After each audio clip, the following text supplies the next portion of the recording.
ಎಲ್ಲರಿಗೂ ನಮಸ್ಕಾರ. ಮುಂಜಾನೆಯ ಶುಭಕಾಮನೆಗಳೊಂದಿಗೆ ತಮ್ಮೆಲ್ಲರಿಗೂ ಪ್ರೀತಿಪೂರ್ವಕ ಸ್ವಾಗತ, ಸುಸ್ವಾಗತ. ನೀವು ನೋಡ್ತಾ ಇದ್ದೀರಾ ಇದು NKR ವಾಹಿನಿಯ ಹೆಮ್ಮೆಯ ಪ್ರಸ್ತುತಿ ಧರ್ಮಜ್ಯೋತಿ ಕಾರ್ಯಕ್ರಮಕ್ಕೆ ನಲ್ಮೆಯ ಸ್ವಾಗತವನ್ನ ಕೋರ್ತಾ ಇದ್ದೀನಿ. ನಾನು ನಿಮ್ಮ ಮನೆ ಮಗಳು ದಿವ್ಯಾ ಆಲೂರ್. ಇನ್ನು ಎಂದಿನಂತೆ ನಮ್ಮ ಜೊತೆ ಇದ್ದಾರೆ ಗುರುಗಳು. ಬನ್ನಿ ಮೊದಲಿಗೆ ಅವರನ್ನ ಕಾರ್ಯಕ್ರಮಕ್ಕೆ ಸ್ವಾಗತಿಸ್ಬಿಡೋಣ. ಶುಕ್ರವಾರದ ಈ ಶುಭ ದಿನ ಯಾವೆಲ್ಲ ಶುಭಪ್ರದ ವಿಚಾರವನ್ನ ಹೊತ್ತು ತಂದಿದ್ದಾರೆ ಕೇಳೇ ಬಿಡೋಣ.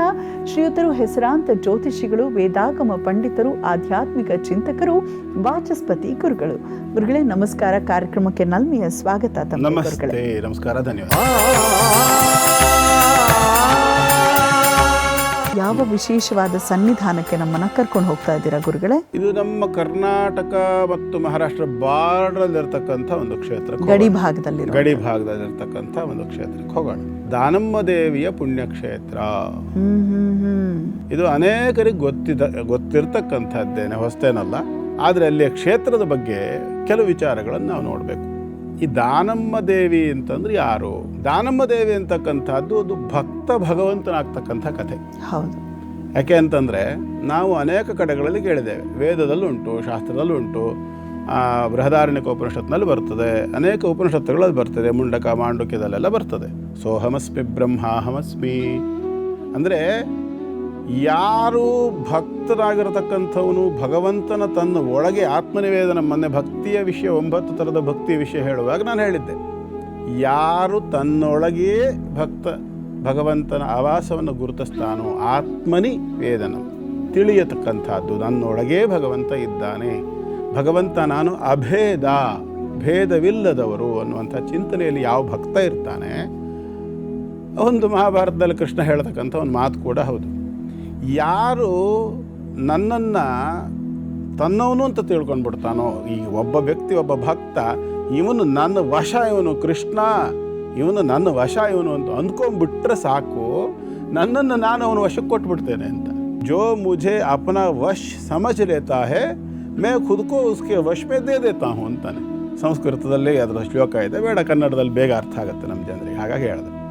ಹಾಗಾಗಿ ಯಥಾ ಮಾಂ ಪ್ರಪದ್ಯಂತೆ ತಾಂ ತಥೈವ ಭಜಾಮ್ಯಹಂ. ಹಾಗೆ ಕೃಷ್ಣ ಹೇಳಿರ್ತಕ್ಕಂಥ ಮಾತು. ಹಾಗೆ ಭಕ್ತ ಹೇಗೆ ಭಗವಂತನಾಗ್ತಾನೆ ಅನ್ನೋದಕ್ಕೆ ಇಲ್ಲಿ ಸಾಕ್ಷಿ ಸಿಗ್ತದೆ. ಹುಟ್ಟಿದಾಗ ಆ ತಾಯಿ ಹೆಸರು ದಾನಮ್ಮ ಅಂತಲ್ಲ, ಅವ್ರ ಹೆಸರು ಲಿಂಗಮ್ಮ ಅಂತ ಆಗಿರ್ತದೆ. ಇದು ಸುಮಾರು ಇವತ್ತಿಗೆ 1000 ವರ್ಷದ ಹಿಂದಿನ ಕಥೆ ಅಂತ ಇಟ್ಕೊಳ್ಳೋಣ. 700-800-900 ವರ್ಷ ಲೆಕ್ಕ ಆಗಿರ್ತಕ್ಕಂಥ ಒಂದು ಹಿಂದಿನ ಒಂದು ಕಥೆ. ಬಸವಣ್ಣನವರ ಕಾಲದಲ್ಲಿ 12ನೇ ಶತಮಾನದಲ್ಲಿ ಭಕ್ತಿ ಭಂಡಾರಿ ಬಸವಣ್ಣನವರಿದ್ದಂಥ ಕಾಲದಲ್ಲಿ ಇದ್ದಂಥ ಒಂದು ಆ ಮಹಾಮಾತೆಯ ಒಂದು ಕಥೆ ಇದು. ಆ ಪ್ರಾಂತ್ಯದಲ್ಲಿ ಅತ್ಯಂತ ಹೆಸರುವಾಸಿಯಾಗಿರ್ತಕ್ಕಂಥ ಒಂದು ಜೀವ. ಭಕ್ತಿ ಅಂತಂದ್ರೆ ಏನು? ತನ್ನನ್ನು ತಾನು ಭಗವಂತನಿಗೆ ಸಂಪೂರ್ಣವಾಗಿ ಅರ್ಪಣೆ ಮಾಡ್ಕೊಳ್ತಕ್ಕಂಥದ್ದು. ನಾರದ ಭಕ್ತಿ ಸೂತ್ರದಲ್ಲಿ ಬರ್ತದೆ, ಅಥಾತೋ ಭಕ್ತಿ ವ್ಯಾಖ್ಯಾಸ್ಯಾಮಃ ಸಾತ್ವಸ್ಮಿನ್ ಪರಮ ಪ್ರೇಮ ರೂಪ. ಯಾರು ಭಗವಂತನ ಬಗೆಗೆ ಅತಿಯಾಗಿರ್ತಕ್ಕಂಥ ಪ್ರೇಮವನ್ನು ಹೊಂದಿರ್ತಾರೋ ಅದು ಭಕ್ತಿ ಅಂತ. ಅಂಥವರಿಗೆ ಏನಾಗ್ಬಿಡ್ತದೆ ಅಂದರೆ ಸಹಜವಾಗಿ ಕೆಲವಷ್ಟು ಶಕ್ತಿಗಳು ಅವರೊಳಗಡೆ ಬಂದ್ಬಿಡುತ್ತೆ. ಅನೇಕರಿಗೆ ನಾವು ಅನೇಕ ದೊಡ್ಡ ಭಕ್ತರನ್ನು ಕಾಣ್ತೇವೆ. ಮೀರಾಬಾಯಿಯನ್ನು ಕಾಣ್ತೇವೆ ನಾವು. ಮೀರಾಬಾಯಿ ಕಥೆಯಲ್ಲಿ ಬರ್ತದೆ, ವಿಷಕಾ ಪ್ಯಾಲ ರಾಣಾಜಿನೇ ದಿಯಾ ಅಂದರೆ ಘೋರವಾಗಿರತಕ್ಕಂಥ ವಿಷವನ್ನು ಕೊಟ್ಟರೆ ನಗಾಡ್ತಾ ಕೊಡೋದ್ಲಂತ, ನನ್ನ ಕೃಷ್ಣನಿಗೆ ಇದು ನೈವೇದ್ಯ ಅಂತ. ಹಾಗೆ ಪಿಯೂತ ಮೀರಾ ಹಾಸೀರೆ ನಾಚೀರೆ ಅಂತ ಬರುತ್ತೆ. ಅದನ್ನು ಕುಡಿತಾ ಡ್ಯಾನ್ಸ್ ಮಾಡ್ತಿದ್ಲಂತೆ ಕೃಷ್ಣನ ಹೆಸರು ಹೇಳ್ಕೊಂಡು. ಅಂಥ ಒಂದು ಸಾಮರ್ಥ್ಯ ಭಕ್ತಿಗೆ ಬರ್ತದೆ.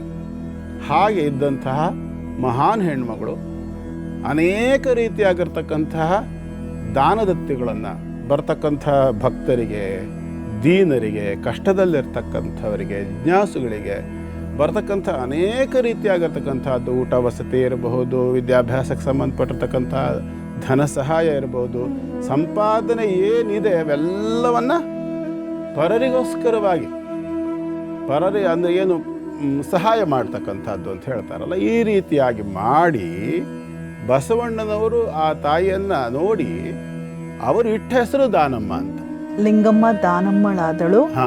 ಗುಡ್ಡಾಪುರದ ದಾನಮ್ಮನ ಕುರಿತಾಗಿ ಗುರುಗಳು ಹೇಳ್ತಾ ಇದ್ದಾರೆ ನೋಡಿ. ನಮ್ಮ ನಿಮ್ಮಂತೆ ಹುಟ್ಟಿದಂತಹ ಜೀವ ಸತ್ಯ.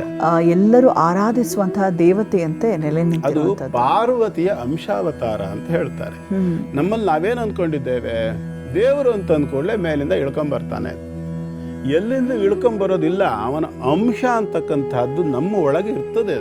ಅದು ಜಾಗೃತವಾಗೋದು ಯಾವಾಗ ಅಂತಂದರೆ ನಮ್ಮ ಅವಸ್ಥೆಗಳನ್ನು ನಾವು ಮೀರಿದಾಗ. ನಾವು ಯಾವಾಗ ಈ ಲೋಕಕ್ಕೆ ಅಂಟುಕೊಂಡಿರ್ತೇವೆ, ಈ ಅಂಟುಕೊಳ್ಳೋದನ್ನು ಸ್ವಲ್ಪ ಕಡಿಮೆ ಮಾಡಿ ಕೇವಲ ನನ್ನದು ಅಂತ ಅಂಟ್ಕೊಳ್ಳೋ ಜಾಗದಲ್ಲಿ ನಮ್ಮದು ಅನ್ನೋ ಬಹುವಚನ ಬಂದುಬಿಟ್ರೆ ಆಟೋಮೆಟಿಕ್ಕಾಗಿ ನಮ್ಮ ಮನಸ್ಸು ಕೂಡ ವಿಶಾಲವಾಗ್ತದೆ. ಆಗ ಯೋಚನೆ ಮಾಡ್ತಕ್ಕಂಥ ಸ್ಥಿತಿಗತಿಗಳು ಬದಲಾಗ್ತದೆ, ನಮ್ಮ ಆತ್ಮಶಕ್ತಿ ಹೆಚ್ಚಾಗ್ತದೆ, ಪುನಃ ಮತ್ತೆ ಭಗವಂತನ ಆವಾಸ ಅಂತಕ್ಕಂಥದ್ದು ನಮ್ಮಲ್ಲಿ ಜಾಗೃತವಾಗ್ತದೆ. ಆವಾಗ ಬಯಸಿದ್ದು ಈಡೇರ್ತದೆ. ಇಲ್ಲಿ ಏನಾಗ್ತದೆ, ನಾವು ದಾನಮ್ಮನ ಚರಿತ್ರೆಯಲ್ಲಿ ಒಂದು ಕಡೆಯಲ್ಲಿ ನಾವು ನೋಡ್ತೇವೆ. ಏನಂತ ಅಂತಂದರೆ, ಒಂದು ಕಡೆಗೆಲ್ಲೋ ಈ ಅನ್ನ ಸಂತರ್ಪಣೆ ಇತ್ಯಾದಿಗಳನ್ನು ಮಾಡ್ತಕ್ಕಂಥ ಸಂದರ್ಭದಲ್ಲಿ ಕಡಿಮೆ ಆಯಿತು, ಇದು ಭಕ್ತಾದಿಗಳಿಗೆ ಬಡಿಸೋದಕ್ಕೆ ಕಡಿಮೆ ಆಗ್ತದೆ ಅಂತಂದರೆ ಕೇವಲ ಆಕೆ ಅದನ್ನು ನೋಡಿ ಮುಟ್ಟಿದ್ದ ಮಾತ್ರದಿಂದವ ಅಕ್ಷಯವಾಯಿತು. ಅದು ಬಂದಂತಹ ಭಕ್ತರಿಗೆಲ್ಲ ಹಂಚೋದಕ್ಕೆ ಸಾಕಾಗುವಷ್ಟು ಒಂದು ವ್ಯವಸ್ಥೆ ಆಯಿತು. ಅದರ ಜೊತೆಯಲ್ಲಿ ಆಕೆ ಮುಟ್ಟಿ ಪ್ರಾರ್ಥನೆ ಮಾಡಿ ಕೊಟ್ಟಿರ್ತಕ್ಕಂಥ ಕಲ್ಲು ಹರಳುಗಳು ಕೂಡ ಬಂಗಾರದ ತುಂಡುಗಳಾಯಿತು. ಜಂಗಮರಿಗೆ ಕೊಟ್ಟ ಜಂಗಮರಿಗೆ ಯಾರು ಒಂದು ಅದರ ಅಗತ್ಯ ಇದ್ದಂಥವ್ರು, ಕಷ್ಟದಲ್ಲಿದ್ದಂಥವ್ರು, ಏನು ಸಂಕಟದಿಂದ ಬಂದು ಏನೋ ಒಂದು ಸಹಾಯ ಇತ್ಯಾದಿಗಳನ್ನು ಕೇಳಿದಂಥ ಸಂದರ್ಭ, ದುಡ್ಡು ಕೊಡ್ಲಿಕ್ಕೆ ಅವಕಾಶ ಇಲ್ಲ. ಬಂಗಾರ ಆವತ್ತೆಲ್ಲ ಇವತ್ತಿನ ಥರ ಏನು ಪೇಪರ್ ನೋಟುಗಳು ಇದ್ದಿದ್ದ ಕಾಲ ಏನು ಅಲ್ವಲ್ಲ. ಬೆಳ್ಳಿ ಬಂಗಾರ ತಾಮ್ರದ ನಾಣ್ಯಗಳಿದ್ದಂಥ ಕಾಲ. ಹವಳ ಆ ಮುತ್ತುರತ್ನ ವಜ್ರಾದಿಗಳಾಗಿ ಆ ಕಲ್ಲಿನ ಹರಳುಗಳು ಬದಲಾದವು.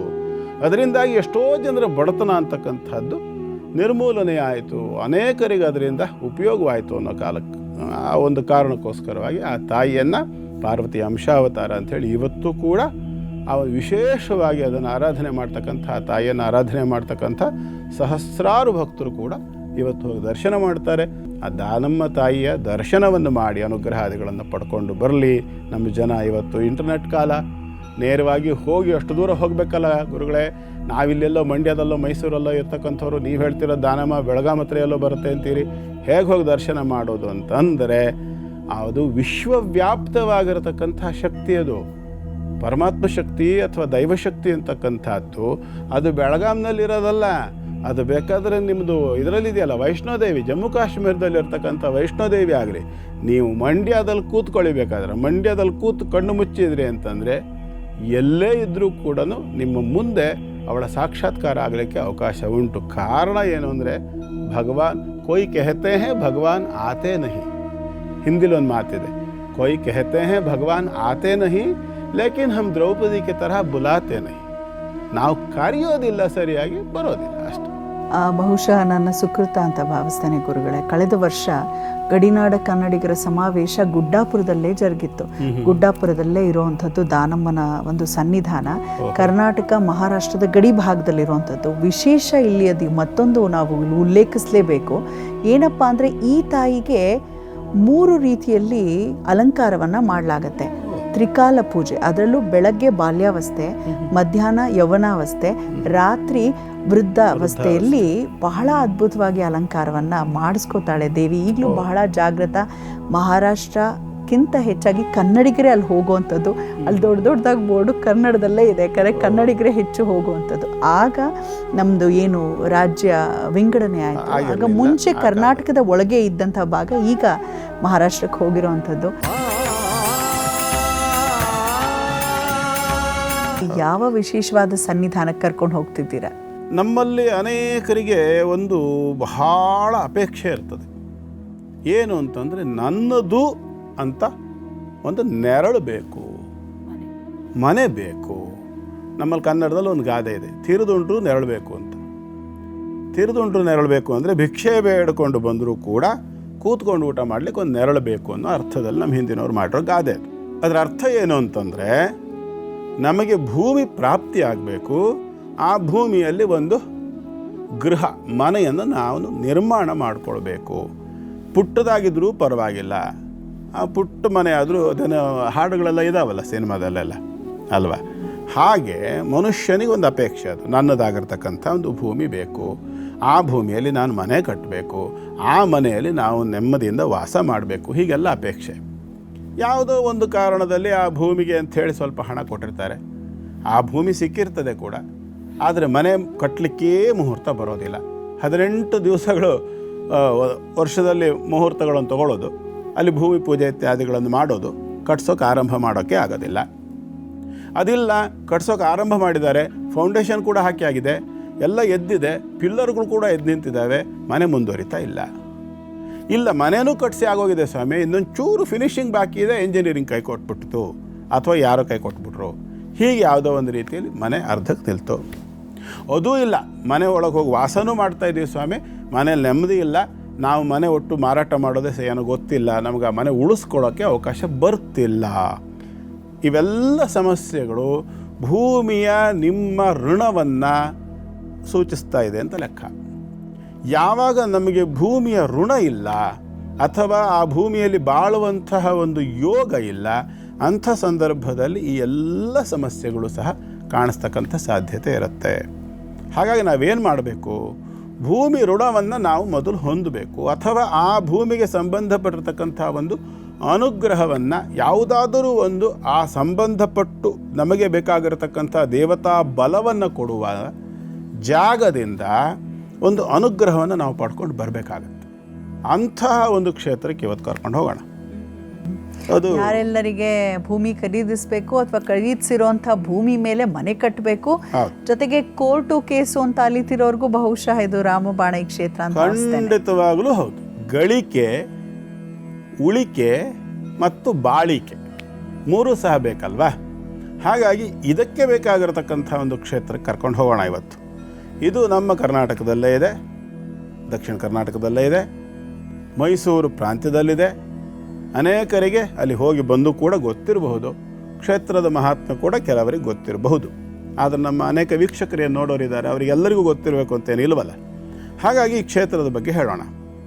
ಗೌತಮ ಮಹರ್ಷಿಗಳಿಂದ ಪ್ರತಿಷ್ಠಾಪಿತವಾಗಿರತಕ್ಕಂಥದ್ದು, 2500 ವರ್ಷಕ್ಕಿಂತಲೂ ಹೆಚ್ಚಿನ ಇತಿಹಾಸವನ್ನು ಹೊಂದಿರತಕ್ಕಂಥದ್ದು, ಸಾಲಿಗ್ರಾಮ ಶಿಲೆಯಿಂದ ನಿರ್ಮಾಣವಾಗಿರತಕ್ಕಂಥದ್ದು, 18 ಅಡಿಗಳಷ್ಟು ಎತ್ತರವಾಗಿರತಕ್ಕಂಥದ್ದು ಏಕಶಿಲಾ ವಿಗ್ರಹ. ಭೂವರಾಹಸ್ವಾಮಿ ತೊಡೆ ಮೇಲೆ ಎಡಭಾಗದಲ್ಲಿ ವಾಮಭಾಗದಲ್ಲಿ ಕೂತಿರ್ತಕ್ಕಂಥ ಭೂದೇವಿಯನ್ನು ಅಲಂಘಿಸಿಕೊಂಡಿರ್ತಕ್ಕಂಥ, ತನ್ನ ಎಡಭಾಗದ ಅಧೋಹಸ್ತದಲ್ಲಿ ಅಭಯ ಮುದ್ರಾಂಕಿತನಾಗಿ ಆ ಒಂದು ಭೂದೇವಿಯನ್ನು ಅಲಂಘಿಸಿಕೊಂಡಿರ್ತಕ್ಕಂಥ ವರಾಹಸ್ವಾಮಿಯ ದೇವಸ್ಥಾನ.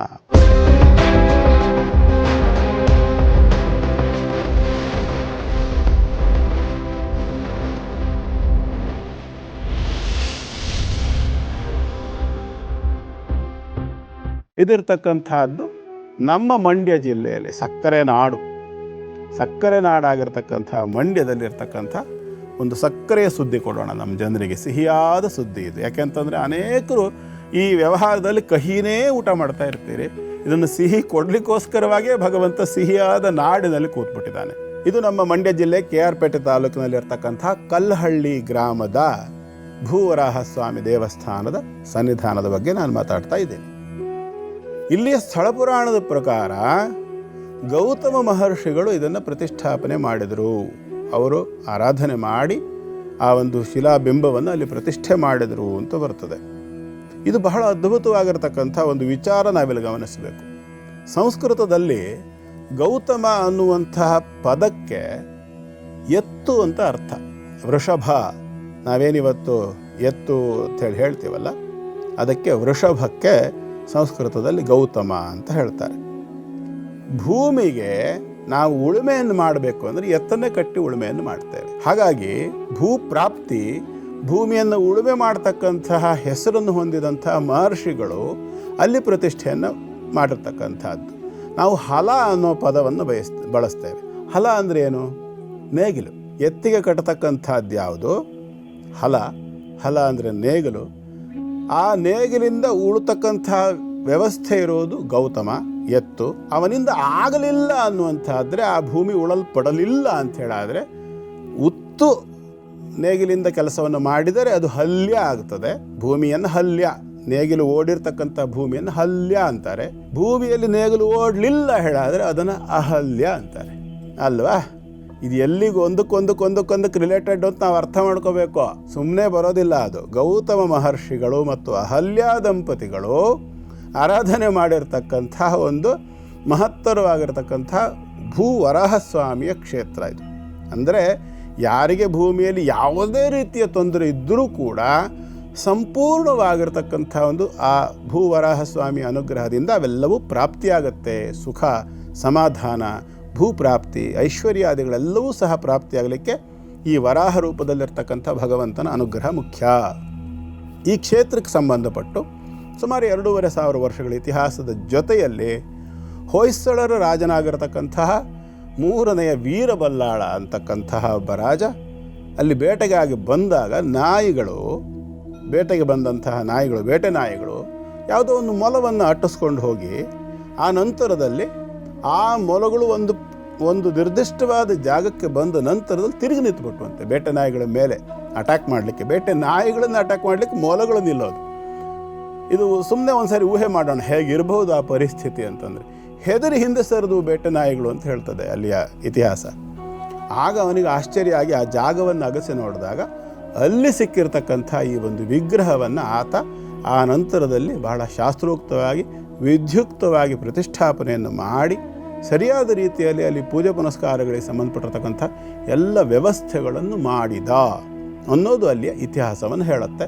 ಇಲ್ಲಿ ಮುಖ್ಯವಾಗಿರ್ತಕ್ಕಂಥದ್ದು ಏನು ಅಂದರೆ ವರಾಹ ರೂಪವನ್ನು ನಮ್ಮಲ್ಲಿ ವಿಶೇಷವಾಗಿ ತಿರುಪತಿಯಲ್ಲಿ ನಾವು ಆರಾಧನೆ ಮಾಡೋದನ್ನು ನೋಡ್ತೇವೆ. ವರಾಹ ಸ್ವಾಮಿಯಿಂದಲೇ ತಿರುಪತಿಯ ಪ್ರತ್ಯೇಕವಾಗಿ ತನಗೆ ಉಳಿಯೋ ಜಾಗವನ್ನು ತಿಮ್ಮಪ್ಪ ಇಸ್ಕೊಂಡ, ಶ್ರೀನಿವಾಸ ಇದಿಷ್ಟು ಜಾಗವನ್ನು ನನಗೆ ಬಿಟ್ಕೊಡು ಅಂತ ವರಾಹ ಸ್ವಾಮಿಯಲ್ಲಿ ಕೇಳ್ಕೊಂಡ ಅಂತ ಕೂಡ ನಾವು ತಿರುಪತಿ ಇತಿಹಾಸದಲ್ಲಿ ಕೇಳ್ತೇವೆ. ಅಂದರೆ ಯೋಚನೆ ಮಾಡಿ, ನನಗೆ ಉಳ್ಕೊಳ್ಳಿಕ್ಕೆ ಜಾಗ ಬೇಕು ಅಂತಕ್ಕಂಥ ವಿಚಾರವನ್ನು ಶ್ರೀನಿವಾಸ ಕೂಡ ವರಾಹನಿಂದಲೇ ಇಸ್ಕೊಂಡಿದ್ದು ಭೂಮಿನ ಅಂತ ಅಂದ್ರ ಮೇಲೆ ಆ ಭಗವತ್ ಶಕ್ತಿ ಅಂತಕ್ಕಂಥದ್ದು ಇದನ್ನು ನಮಗೆ ಸೂಚನೆಯನ್ನು ಕೊಡ್ತದೆ. ನೀನು ಕೂಡ ವರಾಹದ ಆರಾಧನೆಯನ್ನು ಮಾಡು, ನಿನಗೆ ಭೂಮಿ ಪ್ರಾಪ್ತಿ ಆಗ್ತದೆ ಅಂತ ಅರ್ಥ. ಹಾಗಾಗಿ ಭೂ ಸಂಬಂಧಿತವಾಗಿರತಕ್ಕಂಥ ಎಲ್ಲ ವ್ಯವಹಾರಗಳಲ್ಲೂ ಕೂಡ ಅನುಕೂಲವನ್ನು ಪಡ್ಕೊಳ್ಳಿಕ್ಕೋಸ್ಕರವಾಗಿ ಕ್ಷೇತ್ರಕ್ಕೆ ಹೋಗ್ತಕ್ಕಂಥದ್ದು. ಅಲ್ಲಿ ಕೇವಲ ಹೋಗಿ ಬರೋದರಿಂದ ಯಾವುದೇ ರೀತಿಯಾಗಿರ್ತಕ್ಕಂಥ ಒಂದು ಅನುಕೂಲ ಅಥವಾ ಅನುಗ್ರಹ ಆಗ್ತದೆ ಅಂತ ಹೇಳಲಿಕ್ಕೆ ಆಗೋದಿಲ್ಲ. ಆ ಕ್ಷೇತ್ರದಲ್ಲಿ ಭೂಮಿ ಸಂಬಂಧಿತವಾಗಿ ನಡೆಸಬೇಕಾಗಿರ್ತಕ್ಕಂಥ ಕೆಲವು ವಿಚಾರಗಳು ಇದೆ. ಅದನ್ನು ಆಚಾರ ವಿಚಾರ ಭಾಗದಲ್ಲಿ ನೋಡೋಣ.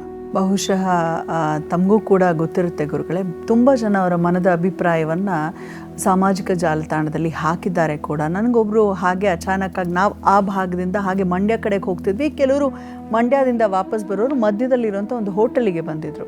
ಅವರು ಶಿವಮೊಗ್ಗದವರು. ನಾನು ಅಂದ್ಕೊಂಡೆ ಅವ್ರು ಎಲ್ಲೋ ಬೆಂಗಳೂರು ಕಡೆಗೆ ಬರ್ತಿದ್ದಾರೆ ಅಂತ. ಅವ್ರಂದ್ರು ಇಲ್ಲ ನಾವು ಈಗಷ್ಟೇ ಅಲ್ಲಿಗೆ ಹೋಗಿ ಬಂದ್ವಿ ಭೂವರಾಹ ಸ್ವಾಮಿ ದೇವಸ್ಥಾನಕ್ಕೆ. ಯಾಕಂದರೆ ಎಷ್ಟೋ ವರ್ಷಗಳಿಂದ ಮಾರೋದಕ್ಕಾಗಲಿಲ್ಲ ಒಂದು ನಿವೇಶನವನ್ನು. ಜಸ್ಟ್ ಶಿವಮೊಗ್ಗದಿಂದ ಪ್ರಾರ್ಥನೆ ಮಾಡ್ಕೊಂಡ್ವಿ ಅಷ್ಟೇ. ಇದು ನಿಜಕ್ಕೂ ನೈಜ ಘಟನೆ. ಪ್ರಾರ್ಥನೆ ಮಾಡ್ಕೊಂಡಿದ್ದಷ್ಟೇ ಒಂದೇ ವಾರದಲ್ಲಿ ನಮ್ಮ ನಿವೇಶನ ಸೇಲ್ ಆಯಿತು. ಆ ಕಾರಣಕ್ಕಾಗಿ ನಾವು ಭಕ್ತಿ ಸಮರ್ಪಣೆ ಮಾಡೋದಕ್ಕೆ ಬಂದಿದ್ದೀವಿ ಅಂತ. ಈ ರೀತಿಯ ಚಮತ್ಕಾರಗಳು ಬಹಳಷ್ಟು ಆಗಿದೆ. ಗುರುಗಳೇ, ಇವತ್ತಿನ ಆಚಾರ ವಿಚಾರ ವಿಭಾಗದಲ್ಲಿ ನಾನು ನಿಮಗೆ ಕೇಳಬೇಕಂತಿರೋಂಥ ಒಂದು ವಿಚಾರ ಏನಪ್ಪ ಅಂತ ಹೇಳಿದ್ರೆ, ನಾವು ಹೂಗಳನ್ನು ಭಗವಂತನಿಗೆ ಅರ್ಪಣೆ ಮಾಡುವಂಥದ್ದು. ಯಾವ ದೇವರಿಗೆ ಯಾವ ಹೂವನ್ನು ಕೊಟ್ಟರೆ ಏನೆಲ್ಲ ಇಷ್ಟಾರ್ಥಗಳು ಸಿದ್ಧಿಸುತ್ತೆ ಗುರುಗಳೇ? ಯಾವ ಹೂಗಳನ್ನು ಯಾವ ದೇವರಿಗೆ ಕೊಟ್ಟರೆ, ಇಲ್ಲಿ ಅಗೇನ್ ಮತ್ತೆ ಬರ್ತಕ್ಕಂಥದ್ದು ಪತ್ರಂ ಪುಷ್ಪಂ ಫಲಂ ತೋಯಂ ಯೋಮೇ ಭಕ್ತ್ಯಾ ಪ್ರಯಚ್ಛತಿ ತದಹಂ ಭಕ್ತ್ಯುಪಹೃತಮಶ್ನಾಮಿ ಪ್ರಯತಾತ್ಮನಃ. ಇದು ಸ್ಪಷ್ಟವಾಗಿ ಈ ವಿಚಾರದಲ್ಲಿ ಬರುತ್ತೆ. ಪುಷ್ಪ ಬಹಳ ಅದ್ಭುತವಾದಂಥ ಒಂದು ಶಬ್ದ ಅದು. ಕ್ರಿಯಾಪುಷ್ಪ ಮನಸ್ಸು ಅನ್ನುವಂಥ ಹೂವು, ಭಾವನೆ ಅಂತಕ್ಕಂಥ ಹೂವು ಇತ್ಯಾದಿಗಳನ್ನು ಆಧ್ಯಾತ್ಮಿಕವಾಗಿ ಹೇಳ್ತಾರೆ. ಕ್ರಿಯಾಪುಷ್ಪ ನಾವು ಮಾಡ್ತಕ್ಕಂಥ ಸತ್ಕರ್ಮ ಅಂತಕ್ಕಂಥ ಹೂವು, ಇದೆಲ್ಲ ಆಧ್ಯಾತ್ಮಿಕವಾದ ವಿಚಾರ ಸೈಡಿಗೆ ಇಡೋಣ. ಲೌಕಿಕವಾಗಿ ಭಗವಂತನಿಗೆ ಯಾವ ಹೂವುಗಳು ಶ್ರೇಷ್ಠ, ನಾವು ಯಾವ ತತ್ವದ ಆರಾಧನೆ ಮಾಡ್ತೇವೆ ಅಂತ ನೋಡಬೇಕು. ನಾನು ಈ ಹಿಂದೆ ಒಂದು ಸಂಚಿಕೆಯಲ್ಲಿ ಹೇಳಿದ್ದೆ, ಯಾವ ದೇವತಾ ತತ್ವಗಳನ್ನು ಯಾವ ಉದ್ದೇಶದಿಂದ ಆರಾಧನೆ ಮಾಡಬೇಕು. ಉದಾಹರಣೆ ಸೂರ್ಯ, ಗಣಪತಿ, ಅಂಬಿಕಾ, ಶಿವ, ವಿಷ್ಣು ಅಂಥೇಳಿ ಪಂಚಾಯತನ ಪ್ರಧಾನ ಅಂತ ಹೇಳ್ತೇವೆ. ಇದರಲ್ಲಿ ಆರೋಗ್ಯಂ ಪದ್ಮಬಂಧು, ಸೂರ್ಯನನ್ನು ಆರೋಗ್ಯಕ್ಕೋಸ್ಕರವಾಗಿ ಆರಾಧನೆ ಮಾಡಬೇಕು ಅಂತ ಹೇಳುತ್ತೆ. ಹಾಗಾಗಿ ಆರೋಗ್ಯ ಸಂಬಂಧಪಟ್ಟತಕ್ಕಂತಹ ಸಮಸ್ಯೆಗಳು ಬಂದರೆ ಸೂರ್ಯನ ಆರಾಧನೆ ಪ್ರಧಾನವಾಗಿ ಹೇಳುತ್ತೆ. ಬೇರೆ ಬೇರೆ ದೇವತೆಗಳು, ಆಯಾಯ ದೇವತೆಗಳ ವಿಚಾರ ಬಂದಾಗ ಜನ ಅರ್ಥ ಮಾಡ್ಕೊಂಡ್ರಾಯ್ತು. ಇಲ್ಲಿ ಮುಖ್ಯವಾಗಿ ಆರೋಗ್ಯಕ್ಕೆ ಸಂಬಂಧಪಟ್ಟು ಸೂರ್ಯನ ಆರಾಧನೆ ಮಾಡ್ತಕ್ಕಂಥವರು ಎಕ್ಕದ ಹೂವುಗಳನ್ನು ಸೂರ್ಯನಿಗೆ ವಿಶೇಷವಾಗಿ ಅರ್ಪಣೆ ಮಾಡಬೇಕು ಅಂತ ಹೇಳ್ತದೆ. ಎಕ್ಕದ ಹೂವು ಸೂರ್ಯನಿಗೆ ಅತ್ಯಂತ ವಿಶಿಷ್ಟವಾಗಿರ್ತಕ್ಕಂಥದ್ದು. ಹಾಗಾಗಿ ಬಹಳ ಮುಖ್ಯ ಇದು. ಅಥವಾ ಸೂರ್ಯನಿಗೆ ಅರ್ಘ್ಯ ಕೊಡ್ತಕ್ಕಂಥದ್ದು ಬಹಳ ವಿಶೇಷ.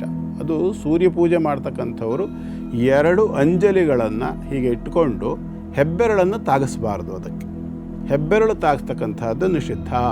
ಹೀಗಿಟ್ಕೊಂಡು ನೀರು ಎಷ್ಟು ಬರ್ತದೆ ಅಷ್ಟು ನೀರನ್ನು ತುಂಬಿಸ್ಕೊಂಡು ಮೂಗಿನ ಮಟ್ಟಕ್ಕೆ ಅದನ್ನು ತರಬೇಕು. ಕೈಯನ್ನು ಮೂಗಿನ ಮಟ್ಟಕ್ಕೆ ತಂದು ಮೂಗಿನ ಗಾಳಿಯನ್ನು, ನಮ್ಮ ಉಚ್ಛ್ವಾಸ ನಿಶ್ವಾಸ ಅಂತ ಹೇಳ್ತೇವಲ್ಲ, ಆ ಹೀರ್ಕೊಳ್ತಕ್ಕಂಥ, ಇನ್ಹೇಲ್ ಮಾಡೋದಲ್ಲ, ಎಕ್ಸೇಲ್ ಮಾಡ್ತಕ್ಕಂಥದ್ದು, ಬಿಡ್ತಕ್ಕಂತಹ ಗಾಳಿಯನ್ನು ಕೈಯಲ್ಲಿ ಹಿಡಿದುಕೊಂಡಿರ್ತಕ್ಕಂತಹ ನೀರಿಗೆ ಹೀಗೆ ತಾಗಿಸಿ ಅದನ್ನು ಅರ್ಘ್ಯವಾಗಿ ಅರ್ಪಣೆ ಮಾಡಬೇಕು. ಪಾಪ ಪುರುಷನ ವಿಸರ್ಜನೆ ಆಯಿತು ಅನ್ನೋ ಭಾವನೆ. ಎಕ್ಕದ ಹೂವು ಶ್ರೇಷ್ಠ. ಎರಡನೇದು ಗಣಪತಿ. ನೀರಿನ ಒಳಕ್ಕೆ ಎಕ್ಕದ ಹೂವು ಇಟ್ಬಿಟ್ಟು ಹಾಗೆ, ಹೌದು, ಆ ರೀತಿಯಾಗಿ ಅರ್ಘ್ಯವನ್ನು ಕೊಡ್ತಕ್ಕಂಥದ್ದು. ಸರಿಯಾಗಿ ಕೇಳಿದ್ರೆ ಸೂರ್ಯನನ್ನು ನೋಡಿಕೊಂಡು. ಇದು ಬಹಳ ಮುಖ್ಯವಾಗಿರ್ತಕ್ಕಂಥದ್ದು. ಸೂರ್ಯನಿಗೆ ಅಭಿಮುಖವಾಗಿರಬೇಕು ಅಂತ ಹೇಳುತ್ತೆ. ನಾವು ಎದುರಾಗಿ ನಿಂತು ಕೊಡಬೇಕು. ಎರಡನೇದು ಗಣಪತಿ. ಗಣಪತಿಗೆ 21 ಬಗೆಯ ಹೂವುಗಳನ್ನು ಹೇಳ್ತದೆ. ಗಿರಿಕರ್ಣಿಕ, ಆತಸಿ, ಪಾರಿಜಾತ, ಬೇರೆ ಬೇರೆ ಹೂವುಗಳನ್ನೆಲ್ಲ ಹೇಳುತ್ತೆ.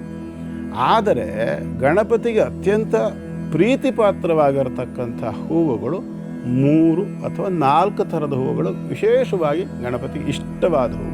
ಅದರಲ್ಲಿ ಇಷ್ಟವಾಗಿರ್ತಕ್ಕಂಥದ್ದು ಯಾವುದು ಅಂದರೆ ಬಿಳಿಯ ಎಕ್ಕದ ಹೂವು, ಆನಂತರ ಕೆಂಪು ದಾಸವಾಳದ ಹೂವು. ಇಲ್ಲಿ ನೋಡಿ, ವರ್ಣಗಳ ವ್ಯತ್ಯಾಸ ನಾವು ಗಮನಿಸಬೇಕು. ಬಿಳಿಯ ಎಕ್ಕದ ಹೂವು, ಕೆಂಪು ದಾಸವಾಳದ ಹೂವು, ಹಳದಿ ಬಣ್ಣದ ಕರವೀರ ಪುಷ್ಪ ಅಥವಾ ಕೊಳವೆ ಹೂವು ಅಂತ ಹೇಳ್ತಾರೆ. ಹಳದಿ ಬಣ್ಣದ ಕರವೀರ ಪುಷ್ಪ, ಕೊಳವೆ ಹೂವು, ಅಥವಾ ಗಣಕಿ ಪುಷ್ಪ ಅಂತ ಹೇಳ್ತಾರೆ. ಗಣಕಿ ಅಂತಂದರೆ ಇವತ್ತು ಕಣಗಿಲ ಹೂವು ಅಂತ ಹೇಳ್ತಾರೆ, ಗಿನ್ನೆಲ್ಲ ಅಂತಾರೆ ನಮ್ಮ ಕಡೆಗೆಲ್ಲ. ಅದರಲ್ಲಿ ಕೆಂಪು ಮತ್ತು ಬಿಳಿ ಹಳದಿ 3 ಬಣ್ಣ ಬರ್ತದೆ. ಅದರಲ್ಲಿ ಕೆಂಪು ಬಣ್ಣದ ಹೂವು ಸರ್ವಶ್ರೇಷ್ಠವಾಗಿರ್ತಕ್ಕಂಥದ್ದು. 3 ಆಯಿತು, 4 ಆಯಿತು. ಇದು ನಂತರದಲ್ಲಿ ಬರ್ತಕ್ಕಂಥದ್ದು ದೇವಿ ತತ್ವ. ದೇವಿ ತತ್ವಕ್ಕೂ ಅಷ್ಟೇ, ಅಲ್ಲಿ ಐಶ್ವರ್ಯ ರೂಪಿ ಅವಳು. ಅದರಲ್ಲಿ ಒಂದೊಂದು ರೂಪಕ್ಕೆ ಒಂದೊಂದು ಥರದ ಹೂವುಗಳನ್ನು ಹೇಳುತ್ತೆ. ಅದರಲ್ಲಿ ನೀಲಿ ಬಣ್ಣದ ಹೂವುಗಳನ್ನು ಕಾಳಿಗೆ ಹೇಳ್ತದೆ. ಕಾಳಿಯ ರೂಪದಲ್ಲಿ ಆರಾಧನೆ ಮಾಡ್ತಕ್ಕಂಥ ಸಂದರ್ಭದಲ್ಲಿ ಕೆಂಪು ಬಣ್ಣದ ಹೂವು ಕಾಳಿಗಾದರೆ ಕಣಗಲ ಹೂವು ವಿಶೇಷವಾಗಿರ್ತಕ್ಕಂಥದ್ದು. ಲಕ್ಷ್ಮಿಗಾದರೆ ಕಮಲದ ಹೂವು ಬಹಳ ವಿಶೇಷ, ಬಿಲ್ವಪತ್ರೆ ವಿಶೇಷ. ಅದರ ಜೊತೆಯಲ್ಲಿ ಆ ಲಕ್ಷ್ಮಿಗೆ ಸಂಬಂಧಪಡತಕ್ಕಂಥದ್ದು ಇನ್ನೊಂದು ಬಂಧೂಕ ಕುಸುಮ ಅಂಥೇಳಿ ಹೇಳ್ತಾರೆ. ಪಾರಿಜಾತದ ಹೂವು, ಇವೆಲ್ಲ ಸುಗಂಧ ಬರ್ತಕ್ಕಂಥದ್ದು, ಸುಗಂಧರಾಜ ಇತ್ಯಾದಿಗಳೆಲ್ಲ ಲಕ್ಷ್ಮಿಗೆ ಬಹಳ ಇಷ್ಟವಾಗಿರ್ತಕ್ಕಂಥ ಹೂವುಗಳು. ಹಾಗೆ ಸರಸ್ವತಿ ಅಂತ ಬಂದಾಗ ಅಲ್ಲಿ ಪಾರಿಜಾತದ ಹೂವು ಬರುತ್ತೆ, ಪುನಃ ಸುಗಂಧರಾಜ ಬರುತ್ತೆ, ಮಲ್ಲಿಗೆ ಬರ್ತದೆ, ಸಂಪಿಗೆ ಬರ್ತದೆ, ಕೆಂಡು ಸಂಪಿಗೆ, ಕೇದಿಗೆ ಇತ್ಯಾದಿ ಎಲ್ಲ ಪರಿಮಳ ಭರಿತವಾಗಿರ್ತಕ್ಕಂಥ ಹೂವುಗಳನ್ನು ದೇವಿಗೆ ಹೇಳುತ್ತೆ.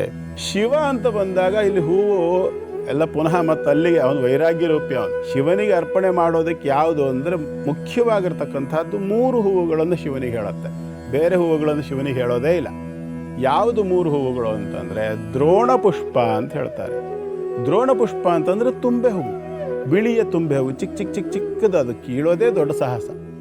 ಆ ಬಿಳಿಯ ತುಂಬೆ ಹೂವುಗಳು ಈಶ್ವರನಿಗೆ ಸರ್ವಶ್ರೇಷ್ಠ. ಅದು ಬಿಟ್ಟರೆ ಮಂದಾರ ಹೂವು ಅಂತ ತುಂಬ ತೆಳುವಾಗಿರ್ತಕ್ಕಂಥ ಹೂವು. ಅದು ಆ ಮಂದಾರ ಹೂವು ಅಂತಕ್ಕಂಥದ್ದು ಬಹಳ ಶ್ರೇಷ್ಠ. ಅದಿಲ್ಲ ಅಂದರೆ ಕೇದಿಗೆ ಹೂವು ಶಿವರಾತ್ರಿ ಸಂದರ್ಭದಲ್ಲಿ ಮಾತ್ರ. ಕೇದಿಗೆ ಹೂವು ಶ್ರೇಷ್ಠ, ಬಿಲ್ವಪತ್ರೆ ಎಲ್ಲಕ್ಕಿಂತ ಶ್ರೇಷ್ಠ. ವಿಷ್ಣುವಿನ ವಿಚಾರ ಬಂದಾಗ ಎಲ್ರಿಗೂ ಗೊತ್ತು, ಅವನಿಗೆ ಅಷ್ಟು ವಿಶೇಷವಾಗಿರ್ತಕ್ಕಂಥದ್ದು ಅಂತ ಹೇಳಿದರೆ ಕಮಲದ ಹೂವು. ಅದನ್ನು ಬಿಟ್ಟರೆ 1 ದಳ ಶ್ರೀ ತುಳಸಿ, ಬಿಂದು ಗಂಗೋದಕವ ಅಲ್ವಾ. ಹಾಗಾಗಿ ಭಗವಂತನಾಗಿರ್ತಕ್ಕಂಥ ಮಹಾವಿಷ್ಣುವಿಗೆ ಸರ್ವಶ್ರೇಷ್ಠವಾಗಿರ್ತಕ್ಕಂಥ ಹೂವು ಯಾವುದು ಅಂತಂದರೆ ಕಮಲ ಮತ್ತು ತುಳಸಿ ಪತ್ರೆಗಳು, ತುಳಸಿ ದಳಗಳನ್ನು ಅರ್ಪಿಸ್ತಕ್ಕಂಥದ್ದು ಬಹಳ ಶ್ರೇಷ್ಠ. ಇಲ್ಲಿ ಪುನಃ ಮತ್ತು ನಾನು ಅದನ್ನೇ ಹೇಳ್ತೀನಿ, ಭಗವಂತನಿಗೆ ಅರ್ಪಣೆ ಮಾಡ್ತಕ್ಕಂಥ ಸಂದರ್ಭದಲ್ಲಿ ಸುಗಂಧಿತವಾಗಿರ್ತಕ್ಕಂಥ ಪುಷ್ಪವಾಗಿರಬೇಕು ಅನ್ನೋದು ಪ್ರಥಮವಾಗಿರ್ತಕ್ಕಂಥ ವಿಚಾರ. ಹರಿದಿರ್ತಕ್ಕಂಥದ್ದು, ಹಳಸಿರ್ತಕ್ಕಂಥದ್ದು, ಅಥವಾ ಆ ಒಂದು ಆಹ್ಲಾದಕರವಾಗಿರ್ತಕ್ಕಂಥ ಪರಿಮಳ ಇಲ್ಲದೇ ಇರತಕ್ಕಂತಹದ್ದು ಹೂವುಗಳು ಅಲಂಕಾರಕ್ಕೋಸ್ಕರವಾಗಿ ಮತ್ತು ಎಲ್ಲಕ್ಕಿಂತ ಮುಖ್ಯವಾಗಿ ಮಕರಂದವಿಲ್ಲದ ಹೂವುಗಳನ್ನು ಅರ್ಪಣೆ ಮಾಡಲಿಕ್ಕೆ ಅವಕಾಶ ಇಲ್ಲ. ಒಂದು ನಾವು ಗಮನಿಸಿದೀವಿ, ನಮ್ಮ ಹಿರಿಯರು ಹೇಳ್ತಾ ಇದ್ದಿದ್ದು, ಹೂವನ್ನು ತಗೊಂಡು ಭಗವಂತನಿಗೆ ಅರ್ಪಿಸೋದಕ್ಕೆ ಮುಂಚೆ ಕೆಲವರು ಅದನ್ನು ಮೂಗತ್ರ ಇಟ್ಕೊಂಡು ಅದರ ಸುವಾಸನೆಯನ್ನ ಏನಾದ್ರು ತಗೊಳ್ಬಾರ್ದು, ಅದನ್ನ ಹಾಗೆ ಹಾಕಬೇಕು ಅಂತ ಕೂಡ ಹೇಳೋದುಂಟು. ಅಘ್ರಾಣಿಸಿದರೆ ಅದಕ್ಕೆ ಮೈಲಿಗೆ ಆಗ್ತದೆ ಅಂತ. ಬಹಳ ಮುಖ್ಯವಾಗಿರತಕ್ಕಂಥದ್ದು ಏನು ಅಂದರೆ ನಾವು ಶುದ್ಧವಾಗಿದ್ದನ್ನು ಕೊಡಬೇಕು ಅನ್ನೋದಲ್ವಾ. ಶುದ್ಧವಾಗಿದ್ದು ಕೊಡಬೇಕು ಅಂದ್ರೆ ನಾವು ಆಘ್ರಾಣಿಸಿದ್ವಿ ಅಂದ್ರೆ ಸೆಕೆಂಡ್ಸ್ ಆಯ್ತು. ಅದು ನಾವು ಬಳಸಿದ್ದನ್ನು ಕೊಟ್ಟಾಗಲಿಲ್ವಾ. ಭಗವತ್ ಶಕ್ತಿಗೆ ಅದನ್ನು ಸಮರ್ಪಣೆ ಮಾಡಿ ಪ್ರಸಾದ ರೂಪವಾಗಿ ನಾವು ಸ್ವೀಕಾರ ಮಾಡಬೇಕು. ಅದನ್ನು ಯಾಕೆ ಬಿಂಬದ ಮೇಲೆ ಇಡ್ತೇವೆ, ವಿಗ್ರಹದ ಮೇಲೆ ಯಾಕೆ ಇಡ್ತೇವೆ ಅಂದರೆ ನಮ್ಮ ಭಾವನೆಗಳನ್ನು ನಾವು ಆ ಬಿಂಬಕ್ಕೆ ಕೊಟ್ಟಿರ್ತೇವೆ.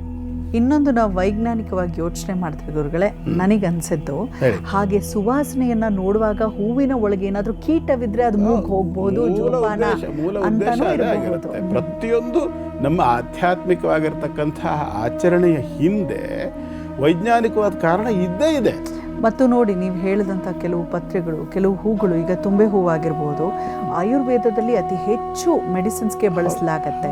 ತುಳಸಿ ಆಗಿರ್ಬೋದು, ಬಿಲ್ವಪತ್ರೆ, ಒಂದೊಂದು ದೇವರಿಗೆ ಒಂದೊಂದು ಪುಷ್ಪ ಅಥವಾ ಪತ್ರೆ ಅಂತ ಏನೆಲ್ಲ ಹೇಳಿದ್ದಾರೆ. ಅದರ ಹಿಂದೆ ದಾಸವಾಳ ಹೇಳಿದ್ರಿ, ಕೂದಲಿಗೆ ಬಹಳ ಒಳ್ಳೆಯದು ಅಂತ ಅದನ್ನು ಹೇಳಲಾಗುತ್ತೆ. ಗಣೇಶನಿಗೆ ಗರಿಕೆ ಇಡ್ತೀವಲ್ವಾ, ಆ ಗರಿಕೆಯನ್ನು ನಾನು ಹಿಂದೆ ಒಂದು ಎಪಿಸೋಡ್ನಲ್ಲಿ ಗರಿಕೆ ಕಷಾಯದ ಬಗ್ಗೆ ಹೇಳಿದ್ದೆ. ಆ ಗರಿಕೆ ಎಲ್ಲೆಲ್ಲಿ ಅದು ಹಬ್ಬಿಕೊಂಡು ಹೋಗಿರ್ತದೆ ಬಳ್ಳಿಯ ಥರದಲ್ಲಿ. ಆ ಹಬ್ಬಿಕೊಂಡ ಜಾಗದಲ್ಲಿ ಗಂಟಾಗ್ತದೆ. ಆ ಗಂಟಿರುವ ಭಾಗವನ್ನು ನೀಟಾಗಿ ಅದನ್ನು ಚೆನ್ನಾಗಿ ತೊಳೆದು ತೆಳ್ಳಗೆ ಬಹಳ ಸಣ್ಣ ತಂತು ಪ್ರಮಾಣದಲ್ಲಿ ಅದರಲ್ಲಿ ಬೇರೆ ಇರ್ತದೆ. ಆ ಭಾಗವನ್ನು ನೀಟಾಗಿ ತೊಳೆದು ಕಿತ್ತೋಗದೆ ಇದ್ದಂಗೆ ಹುಷಾರಾಗಿ ತೊಳೆದು ಸ್ವಲ್ಪ ಚೆಚ್ಚಿ ಕುದಿಸಿದರೆ ಮಾರಣಾಂತಿಕವಾದ ರೋಗಗಳು ಹುಷಾರಾದ ದಾಖಲೆ ಇದೆ. ಒಳ್ಳೆಯ ಔಷಧಿ ಅದು. ಸುಮ್ಮನೆ ನಮ್ಮ ಹಿಂದಿನವರು ಅದನ್ನೆಲ್ಲ ದೇವತಾರ್ಚನೆಗಾಗಿ ಬಳಸಿಲ್ಲ. ಆದರೆ ಏನಾಗಿದೆ ಪರಿಸ್ಥಿತಿ ಅಂತಂದರೆ, ನಂಬಿಕೆಗೂ ಮೂಢನಂಬಿಕೆಗೂ ಮಧ್ಯದಲ್ಲಿರ್ತಕ್ಕಂತಹ ಸಣ್ಣ ಒಂದು ಗೆರೆ ಎಳೆಯನ್ನು ನಾವು ಕಳ್ಕೊಂಡ್ಬಿಟ್ಟಿದ್ದೇವೆ. ಅದನ್ನು ವಿಮರ್ಶಿಸುವಂತಹ ಅಥವಾ ಅದನ್ನು ವಿಚಾರಿಸಿ ನೋಡಿ ಅನಂತರ ಆಚರಣೆ ಮಾಡ್ತಕ್ಕಂಥದ್ದನ್ನು ಬಿಟ್ಟು ಅಪ್ಪನೆಟ್ಟ ಆಲ್ದ ಮರ ಅಂತ ನೇಣು ಹಾಕ್ಕೊಳ್ಳೋದು, ಬಂಗಾರ ಸೂಜಿ ಅಂತ ಕಣ್ಣು ಚುಚ್ಕೊಳ್ಳೋದು, ಎಲ್ಲರೂ ಹಿಟ್ಟು ಕುಟ್ಟಿದ್ದನ್ನು ನೋಡಿ ಮಂಗ ಬೆಟ್ಟು ಕುಟ್ಕೊಂಡಿತ್ತು ಇತ್ಯಾದಿಗಳನ್ನೆಲ್ಲ ದಾಖಲೆ ಹೇಳ್ತಾರಲ್ಲ, ಹಾಗಾಗ್ಬಿಟ್ಟಿದ್ದೇವೆ ನಾವು. ಅದ್ರ ಒಳಗಡೆ ಇಳಿಬೇಕು, ಅದ್ರ ಹಿಂದೆ ಇರ್ತಕ್ಕಂಥ ವಿಜ್ಞಾನವನ್ನು ತಿಳ್ಕೊಳ್ಬೇಕು ನಾವು. ಕೆಲವೊಂದು ಮರಗಳನ್ನ ಪೂಜೆಗೆ ಅರ್ಹ, ಮನೆ ಬಾಗಿಲಿಗೆ ಮಂಚಕ್ಕೆಲ್ಲ ಬಳಸಬಾರ್ದು ಅಂತ ಯಾಕೆ ಹೇಳ್ತಿದ್ರು ಅಂದ್ರೆ ಅದರ ಹಿಂದೆ ಬಹಳ ದೊಡ್ಡ ಅರ್ಥವಿದೆ. ಯಾಕಂದ್ರೆ ಆ ಮರಗಳಿಂದ ಎಲ್ಲರಿಗೂ ಉಪಯೋಗ ಆಗತ್ತೆ, ಅದನ್ನ ಕಡಿಬಾರ್ದು ಅಂತ ಅದು ದೇವರ ಸ್ವರೂಪ ಅಂತ ಹೇಳಲಾಗ್ತಿತ್ತು. ಪ್ರಕೃತಿಯಲ್ಲಿ ನೋಡಿ, ಇವತ್ತು ನಾವು ಜನಸಂಖ್ಯೆ ನಮ್ಮ ದೇಶದ್ದು 140 ಕೋಟಿ ದಾಟಿ ಹೋಗಿದೆ. ಇಷ್ಟೂ ಜನರಿಗೆ ಏನೇನು ಮೇಂಟೈನ್ ಮಾಡಬೇಕೋ ಬಿಡಬೇಕೋ, ಹೊಟ್ಟೆಗಂತೂ ಕೊಡಲೇಬೇಕಾ, ಆಹಾರ ಆದರೂ ಬೇಕೇ ಬೇಕಲ್ಲ. ಈ ಆಹಾರ ಧಾನ್ಯಗಳ ಉತ್ಪತ್ತಿಗೆ ಕಾಡಬೇಕು ಅಂದ್ರೆ ಮರಗಳು ಉಳಿಬೇಕು. ಆಹಾರದ ಉತ್ಪತ್ತಿ ಆಗಬೇಕು ಅಂದ್ರೆ ಮಳೆ ಬರಬೇಕು, ಭೂಮಿಯ ಫಲವತ್ತತೆ ಉಳಿಬೇಕು. ಇದರ ಜೊತೆಯಲ್ಲಿ ಇವತ್ತು ಎಲ್ಲ ಕಡೆ ರಾಸಾಯನಿಕ ರಸಗೊಬ್ಬರ ಬಂದು ಭೂಮಿಯ ಮಣ್ಣು ತನ್ನ ಸತ್ವ ಕಳ್ಕೊಳ್ತಾ ಇದೆ. ಮಳೆ ಕಡಿಮೆ ಆಗ್ತಿದೆ, ಬೇಕಾದಲ್ಲಿ ಮಳೆ ಬರಲ್ಲ, ಬೇಡದಿದ್ದಲ್ಲಿ ಮಳೆ ಸುರಿಯುತ್ತೆ, ಕಾಡಿಲ್ಲ. ನಾವು ಅದನ್ನು ಆ ಪರಿಸ್ಥಿತಿ ತಂದಿದ್ದೇವೆ. ಇವತ್ತು ಬಹಳ ದೂರ ಹೋಗಬೇಕಾದಿಲ್ಲ. ಬಹುಶಃ ಇನ್ನೊಂದು 100-200 ವರ್ಷಗಳು ಕಳೆದ್ರೆ ನಮ್ಮದು ಅರಬ್ ದೇಶಗಳ ಹಾಗೆ ಮರಳುಗಾಡಾದ್ರೆ ಆಶ್ಚರ್ಯ ಏನು ಪಡೋದು ಬೇಡ, ಇದೇ ಥರ ಪರಿಸ್ಥಿತಿ ಮುಂದುವರೆದ್ರೆ.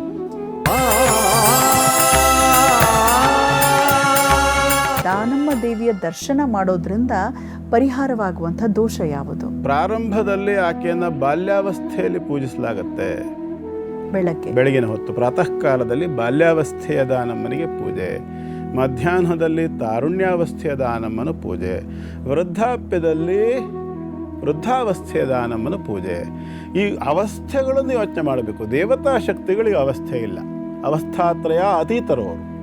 3 ಅವಸ್ಥೆಗಳು ಸಹ ಬಾಲ್ಯ, ಕೌಮಾರ, ವೃದ್ಧಾಪ್ಯಾದಿ ಅವಸ್ಥೆಗಳನ್ನು ಮೀರಿದವರು, ದಾಟಿದವರು. ಆರಾಧನೆ ಮಾಡ್ತಕ್ಕಂಥ ಸಂದರ್ಭದಲ್ಲಿ ಆ ಅವಸ್ಥೆಯಲ್ಲಿ ಯಾಕೆ ಆಚರಣೆ ಮಾಡ್ತೇವೆ ಅಂತಂದರೆ, ದಿನದ ಆರಂಭವಾಗ್ತಕ್ಕಂಥದ್ದು ಬಾಲಸೂರ್ಯನಿಂದ. ಅದಕ್ಕಾಗಿ ಅವನನ್ನು ಬಾಲಸೂರ್ಯ ದಿವಾಕರ ಅಂತ ಕರಿತಕ್ಕಂಥದ್ದು. ಮಧ್ಯಾಹ್ನದಲ್ಲಿ ಅವನನ್ನು ತರಣಿ ಅಂತಾರೆ, ತರಣಿ ಚಂಡಕಿರಣ ಅಂತ ಹೇಳ್ತಾರೆ. ಬಹಳ ಘೋರವಾಗಿರತಕ್ಕಂಥ ಅತ್ಯಂತ ರಭಸವಾದ ತೀಕ್ಷ್ಣವಾಗಿರ್ತಕ್ಕಂಥ ಕಿರಣಗಳನ್ನು ಕೊಡ್ತಾನೆ ಮಧ್ಯಾಹ್ನದ ಹೊತ್ತು. ಸಾಯಂಕಾಲದ ಹೊತ್ತು ಕೂಡ ವೃದ್ಧಾರ್ಕ ಅಂತ ಕರೀತಾರೆ ಅವನನ್ನು. ಬಾಲಾರ್ಕ, ಚಂಡಕಿರಣ ಮತ್ತು ವೃದ್ಧಾರ್ಕಾಳಿ, ಈ 3 ಅವಸ್ಥೆಯಲ್ಲಿ ಸೂರ್ಯ ಹೇಗೋ ಆ 3 ಅವಸ್ಥೆಯಲ್ಲಿ ದಾನಮ್ಮನಿಗೆ ಪೂಜೆ ಅಂತಕ್ಕಂಥದ್ದು ನಡೀತದೆ. 3 ಅವಸ್ಥೆಗಳು ಯಾವುದರ ಪ್ರತೀಕ? ಯಾವುದು ಬಾಲ್ಯಾವಸ್ಥೆ ಇದೆ ಇದು ಅಜ್ಞಾನದ ಪ್ರತೀಕ. ಅಜ್ಞಾನ ಅಂದರೆ ತಿಳುವಳಿಕೆ ಇಲ್ಲದೆ ಇರತಕ್ಕಂಥ ವಯಸ್ಸು. ಹಾಗಾಗಿ ಈ ಬಾಲ್ಯಾವಸ್ಥೆಯಲ್ಲಿರ್ತಕ್ಕಂತಹ ದೇವತಾ ತತ್ವಗಳನ್ನು ನಾವು ಆರಾಧನೆ ಮಾಡೋದ್ರಿಂದ ಮೊದಲನೇದಾಗಿ ನಮ್ಮ ಅಜ್ಞಾನಗಳು ದೂರವಾಗ್ತವೆ. ನಾವು ಆರೋಗ್ಯ ವೃದ್ಧಿಗಾಗಿ ಬೆಳಗಿನ ಸೂರ್ಯನನ್ನು ದರ್ಶನ ಮಾಡಬೇಕು ಅಂತ ಹೇಳ್ತೇವೆ. ಹಾಗಾಗಿ ಅಜ್ಞಾನ, ಅನಾರೋಗ್ಯ ಇವೆರಡನ್ನೂ ಸಹ ನಾವು ನಿವೃತ್ತಿಗೊಳಿಸ್ಕೊಳ್ಳೋದಕ್ಕೋಸ್ಕರವಾಗಿ ನಾವು ಬಾಲ್ಯಾವಸ್ಥೆಯ ಆ ದಾನಮ್ಮನ ಆರಾಧನೆಯನ್ನು ಮಾಡ್ತೇವೆ. ಎರಡನೇದು ಯಾವುದು ಅಂದರೆ ತಾರುಣ್ಯಾವಸ್ಥೆ ಅಥವಾ ಯೌವನಾವಸ್ಥೆ. ತಾರುಣ್ಯಾವಸ್ಥೆಯಲ್ಲಿ ಮನುಷ್ಯನಿಗೆ ಬರ್ತಕ್ಕಂಥದ್ದು 3 ವಿಚಾರದಲ್ಲಿ ಸಮಸ್ಯೆಗಳು ಬರ್ತದೆ. ಒಂದು, ಉನ್ನತ ವಿದ್ಯಾಭ್ಯಾಸವನ್ನು ಮಾಡಲಿಕ್ಕೆ ಇರ್ತಕ್ಕಂಥ ಅಡೆತಡೆಗಳು. ಎರಡನೇದು, ವಿದ್ಯಾಭ್ಯಾಸ ಆಗಿ ಬಂದಿದ್ದೇವೆ, ಸಾಕಷ್ಟು ಅಧಿಕಾರ ಅರ್ಹತೆಗಳು ಉಂಟು, ಆದರೆ ಯೋಗ್ಯವಾಗಿರತಕ್ಕಂಥ ಉದ್ಯೋಗ ಪ್ರಾಪ್ತಿ ಆಗ್ತಾ ಇಲ್ಲ. ಮೂರನೇದು, ಉದ್ಯೋಗ ಇದೆ, ವಿದ್ಯೆನೂ ಇದೆ, ವಿವಾಹ ಆಗ್ತಿಲ್ಲ, ವಿವಾಹ ಆಗಿದೆ ಆದರೆ ಸಂತತಿ ಆಗ್ತಿಲ್ಲ ಇತ್ಯಾದಿಗಳಿಗೆ ಸಂಬಂಧಪಟ್ಟು ವಿದ್ಯೆ, ಉದ್ಯೋಗ, ವಿವಾಹ ಮತ್ತು ಸಂತತಿ ಇವುಗಳಿಗೆ ಸಂಬಂಧಪಟ್ಟು ತಾರುಣ್ಯಾವಸ್ಥೆ ದೇವತಾ ಆರಾಧನೆಯನ್ನು ಮಾಡಬೇಕು. ದಾನಮ್ಮ ದೇವಿಯನ್ನು ಈ ವಿಚಾರದಲ್ಲಿ ಆರಾಧನೆ ಮಾಡ್ತಕ್ಕಂಥದ್ದು. ಮೂರನೇದು, ವೃದ್ಧಾಪ್ಯದ ಅವಸ್ಥೆ. ವೃದ್ಧಾಪ್ಯದ ಅವಸ್ಥೆಯಲ್ಲಿ ಮನುಷ್ಯನಿಗೆ ಬೇಕಾಗ್ತಕ್ಕಂಥದ್ದು ಯಾವುದು ಅಂದರೆ ಮೊಟ್ಟ ಮೊದಲನೇದಾಗಿ ಮನಃಶಾಂತಿ. ವಯಸ್ಸಾಗಿರ್ತಕ್ಕಂಥವ್ರಿಗೆ ಮುಖ್ಯವಾಗಿ ಬೇಕಾಗೋದು ಮನಸ್ಸಿಗೆ ನೆಮ್ಮದಿ. ಮನೆಯ ಜನ ಎಲ್ಲ ಒಂದು ಐಕ್ಯಮತ್ಯವಾಗಿದ್ದು, ಕುಟುಂಬ ಒಂದು ಏಕೀಕೃತವಾಗಿದ್ದ ಪಕ್ಷದಲ್ಲಿ, ಐಕ್ಯಮತ್ಯವಿದ್ದ ಪಕ್ಷದಲ್ಲಿ ಆ ಕುಟುಂಬದಲ್ಲಿರ್ತಕ್ಕಂಥ ಹಿರಿಯರಿಗೆ ಸ್ವಲ್ಪ ನೆಮ್ಮದಿ. ಹಾಗಾಗಿ ಮಾನಸಿಕವಾದ ನೆಮ್ಮದಿ ಬೇಕು, ಶಾಂತಿ ಬೇಕು, ಒಂದು ಸಮೃದ್ಧವಾದ ಸಮಾಧಾನವಾಗಿರ್ತಕ್ಕಂಥ ಒಂದು ಜೀವನವನ್ನು ನಡೆಸಬೇಕು. ಆ ಒಂದು ವಿಷಯಕ್ಕೆ ಸಂಬಂಧಪಟ್ಟು ಬೇಕಾಗಿರ್ತಕ್ಕಂಥ ಒಂದು ಚೈತನ್ಯವನ್ನು ಸ್ವೀಕಾರ ಮಾಡಿಕೊಂಡು ಬರಬೇಕು ಅಂತಂದರೆ ವೃದ್ಧಾಪ್ಯದ ಅವಸ್ಥೆಯಲ್ಲಿ ಇರ್ತಕ್ಕಂತಹ ದೇವತಾ ತತ್ವರೂಪವಾಗಿರ್ತಕ್ಕಂಥ ದಾನಮ್ಮನವರನ್ನು ಆರಾಧನೆ ಮಾಡಿಕೊಂಡು ಬರಬೇಕು. ಈ 3 ಕ್ರಮವನ್ನು ಯೋಚನೆ ಮಾಡಿ ಸರಿಯಾಗಿ ಆರಾಧನೆ ಇತ್ಯಾದಿಗಳನ್ನು ಮಾಡಿ ಅನುಗ್ರಹ ಪಡೆದು ಬಂದ ಪಕ್ಷದಲ್ಲಿ ಯಾವ ವಿಭಾಗದಲ್ಲಿ ಹೇಳಿದ್ನೋ ಆಯಾ ವಿಭಾಗದ ಅಗತ್ಯ ಇರತಕ್ಕಂಥವ್ರು ಹೋಗಿ ಅನುಗ್ರಹ ತಗೊಂಡು ಬರ್ಬೋದು. ಬಹಳ ವಿಶೇಷವಾಗಿ ತಿಳಿಸಿದ್ರಿ. ಆ ಅವಸ್ಥೆಯಲ್ಲಿರುವಂಥವ್ರು ಆ ದೇವಿ ಸ್ವರೂಪಗಳನ್ನ ನೀವು ಹೋಗಿ ಆರಾಧಿಸಿ ಅಂತ.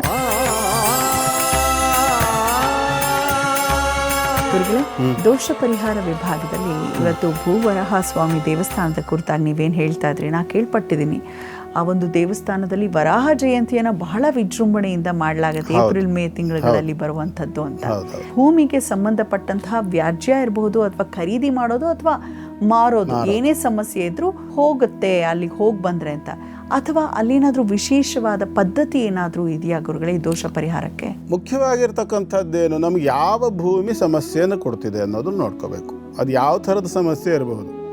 ಖರೀದಿ ಆಗ್ತಾ ಇಲ್ಲ ಅನ್ನುವಂಥ ಸಂದರ್ಭ ಇದ್ದ ಪಕ್ಷದಲ್ಲಿ ನಮ್ಮ ಹತ್ರ ಭೂಮಿ ಇಲ್ಲ, ಭೂಮಿ ಪ್ರಾಪ್ತಿ ಆಗಬೇಕು ಅಂದರೆ ಯಾವ ಭೂಮಿ ತಗೊಂಡು ಹೋಗೋದು? ಮಣ್ಣನ್ನು.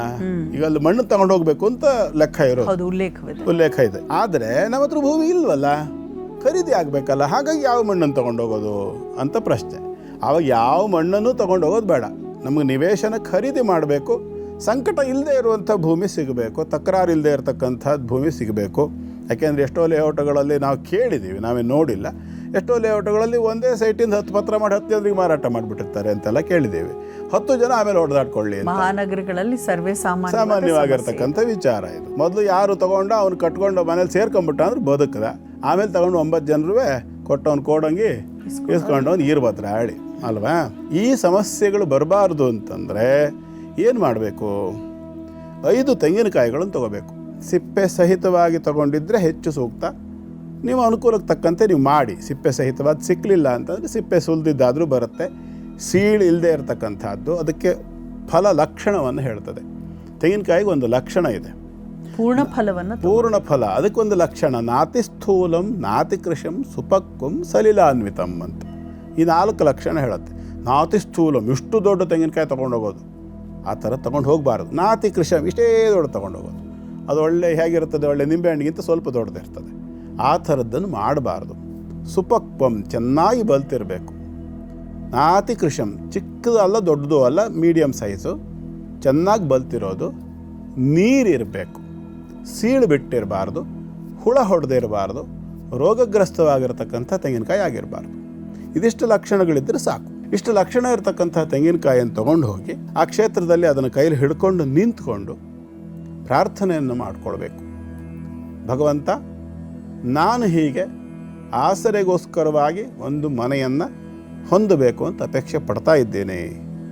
ನನ್ನ ಕುಟುಂಬ ಸಹಿತವಾಗಿ ವಾಸ ಮಾಡಲಿಕ್ಕೆ ಯೋಗ್ಯವಾಗಿರತಕ್ಕಂಥ, ನನ್ನ ಸಾಮರ್ಥ್ಯಕ್ಕೆ ಯೋಗ್ಯವಾಗಿರತಕ್ಕಂಥ, ನನ್ನ ವಾಸಕ್ಕೆ ಯೋಗ್ಯವಾಗಿರತಕ್ಕಂತಹ ಭೂಮಿ ನನಗೆ ಪ್ರಾಪ್ತಿಯಾಗುವ ಹಾಗೆ ಅನುಗ್ರಹ ಮಾಡು ಅಂಥೇಳಿ ಕೇಳಿಕೊಂಡು ಅವನು ಮುಂದೆ ಕೂತು ಕನಿಷ್ಠ 24 ನಿಮಿಷ, ಯಾಕೆಂದ್ರೆ 1 ಘಳಿಗೆ ಅಂತ ಹೇಳ್ತಾರೆ, ಕನಿಷ್ಠ 24 ನಿಮಿಷಗಳ ಕಾಲವಾದರೂ ಅವನ ಎದುರುಗಡೆಯಲ್ಲಿ ಅದನ್ನು ಹಿಡ್ಕೊಂಡು ನಿಂತು ಪ್ರಾರ್ಥನೆಯನ್ನು ಮಾಡಿ ಅದನ್ನು ಅವನಿಗೆ ಒಪ್ಪಿಸಿ ಅಲ್ಲಿಂದ ಪ್ರಸಾದ ರೂಪವಾಗಿ ಅಲ್ಲಿಂದ ಪ್ರಸಾದವನ್ನು ತಂದುಕೊಳ್ಬೇಕು. ಕುಂಕುಮ ಪ್ರಸಾದ ವಿಶೇಷ, ಗಂಧಮುಡಿ ಪ್ರಸಾದ ಕೂಡ ಇರ್ತದೆ, ಅಥವಾ ಯಾವುದೋ ಒಂದು ಅಲ್ಲಿ ಕ್ಷೇತ್ರದಲ್ಲಿ ಯಾವುದನ್ನು ಪ್ರಸಾದ ರೂಪವಾಗಿ ಕೊಡ್ತಾರೆ ಅದನ್ನು ಅಲ್ಲಿಂದ ಪ್ರಸಾದ ರೂಪವಾಗಿ ಇಸ್ಕೊಂಡು ಬಂದು ಇಟ್ಕೊಂಡು ಆ ನಂತರದಲ್ಲಿ ಭೂಮಿ ಪ್ರಾಪ್ತಿಗೆ ಸಂಬಂಧಪಟ್ಟಂಥ ಪ್ರಯತ್ನಗಳನ್ನು ಅಧಿಕೃತವಾಗಿ ಆರಂಭ ಮಾಡೋದು.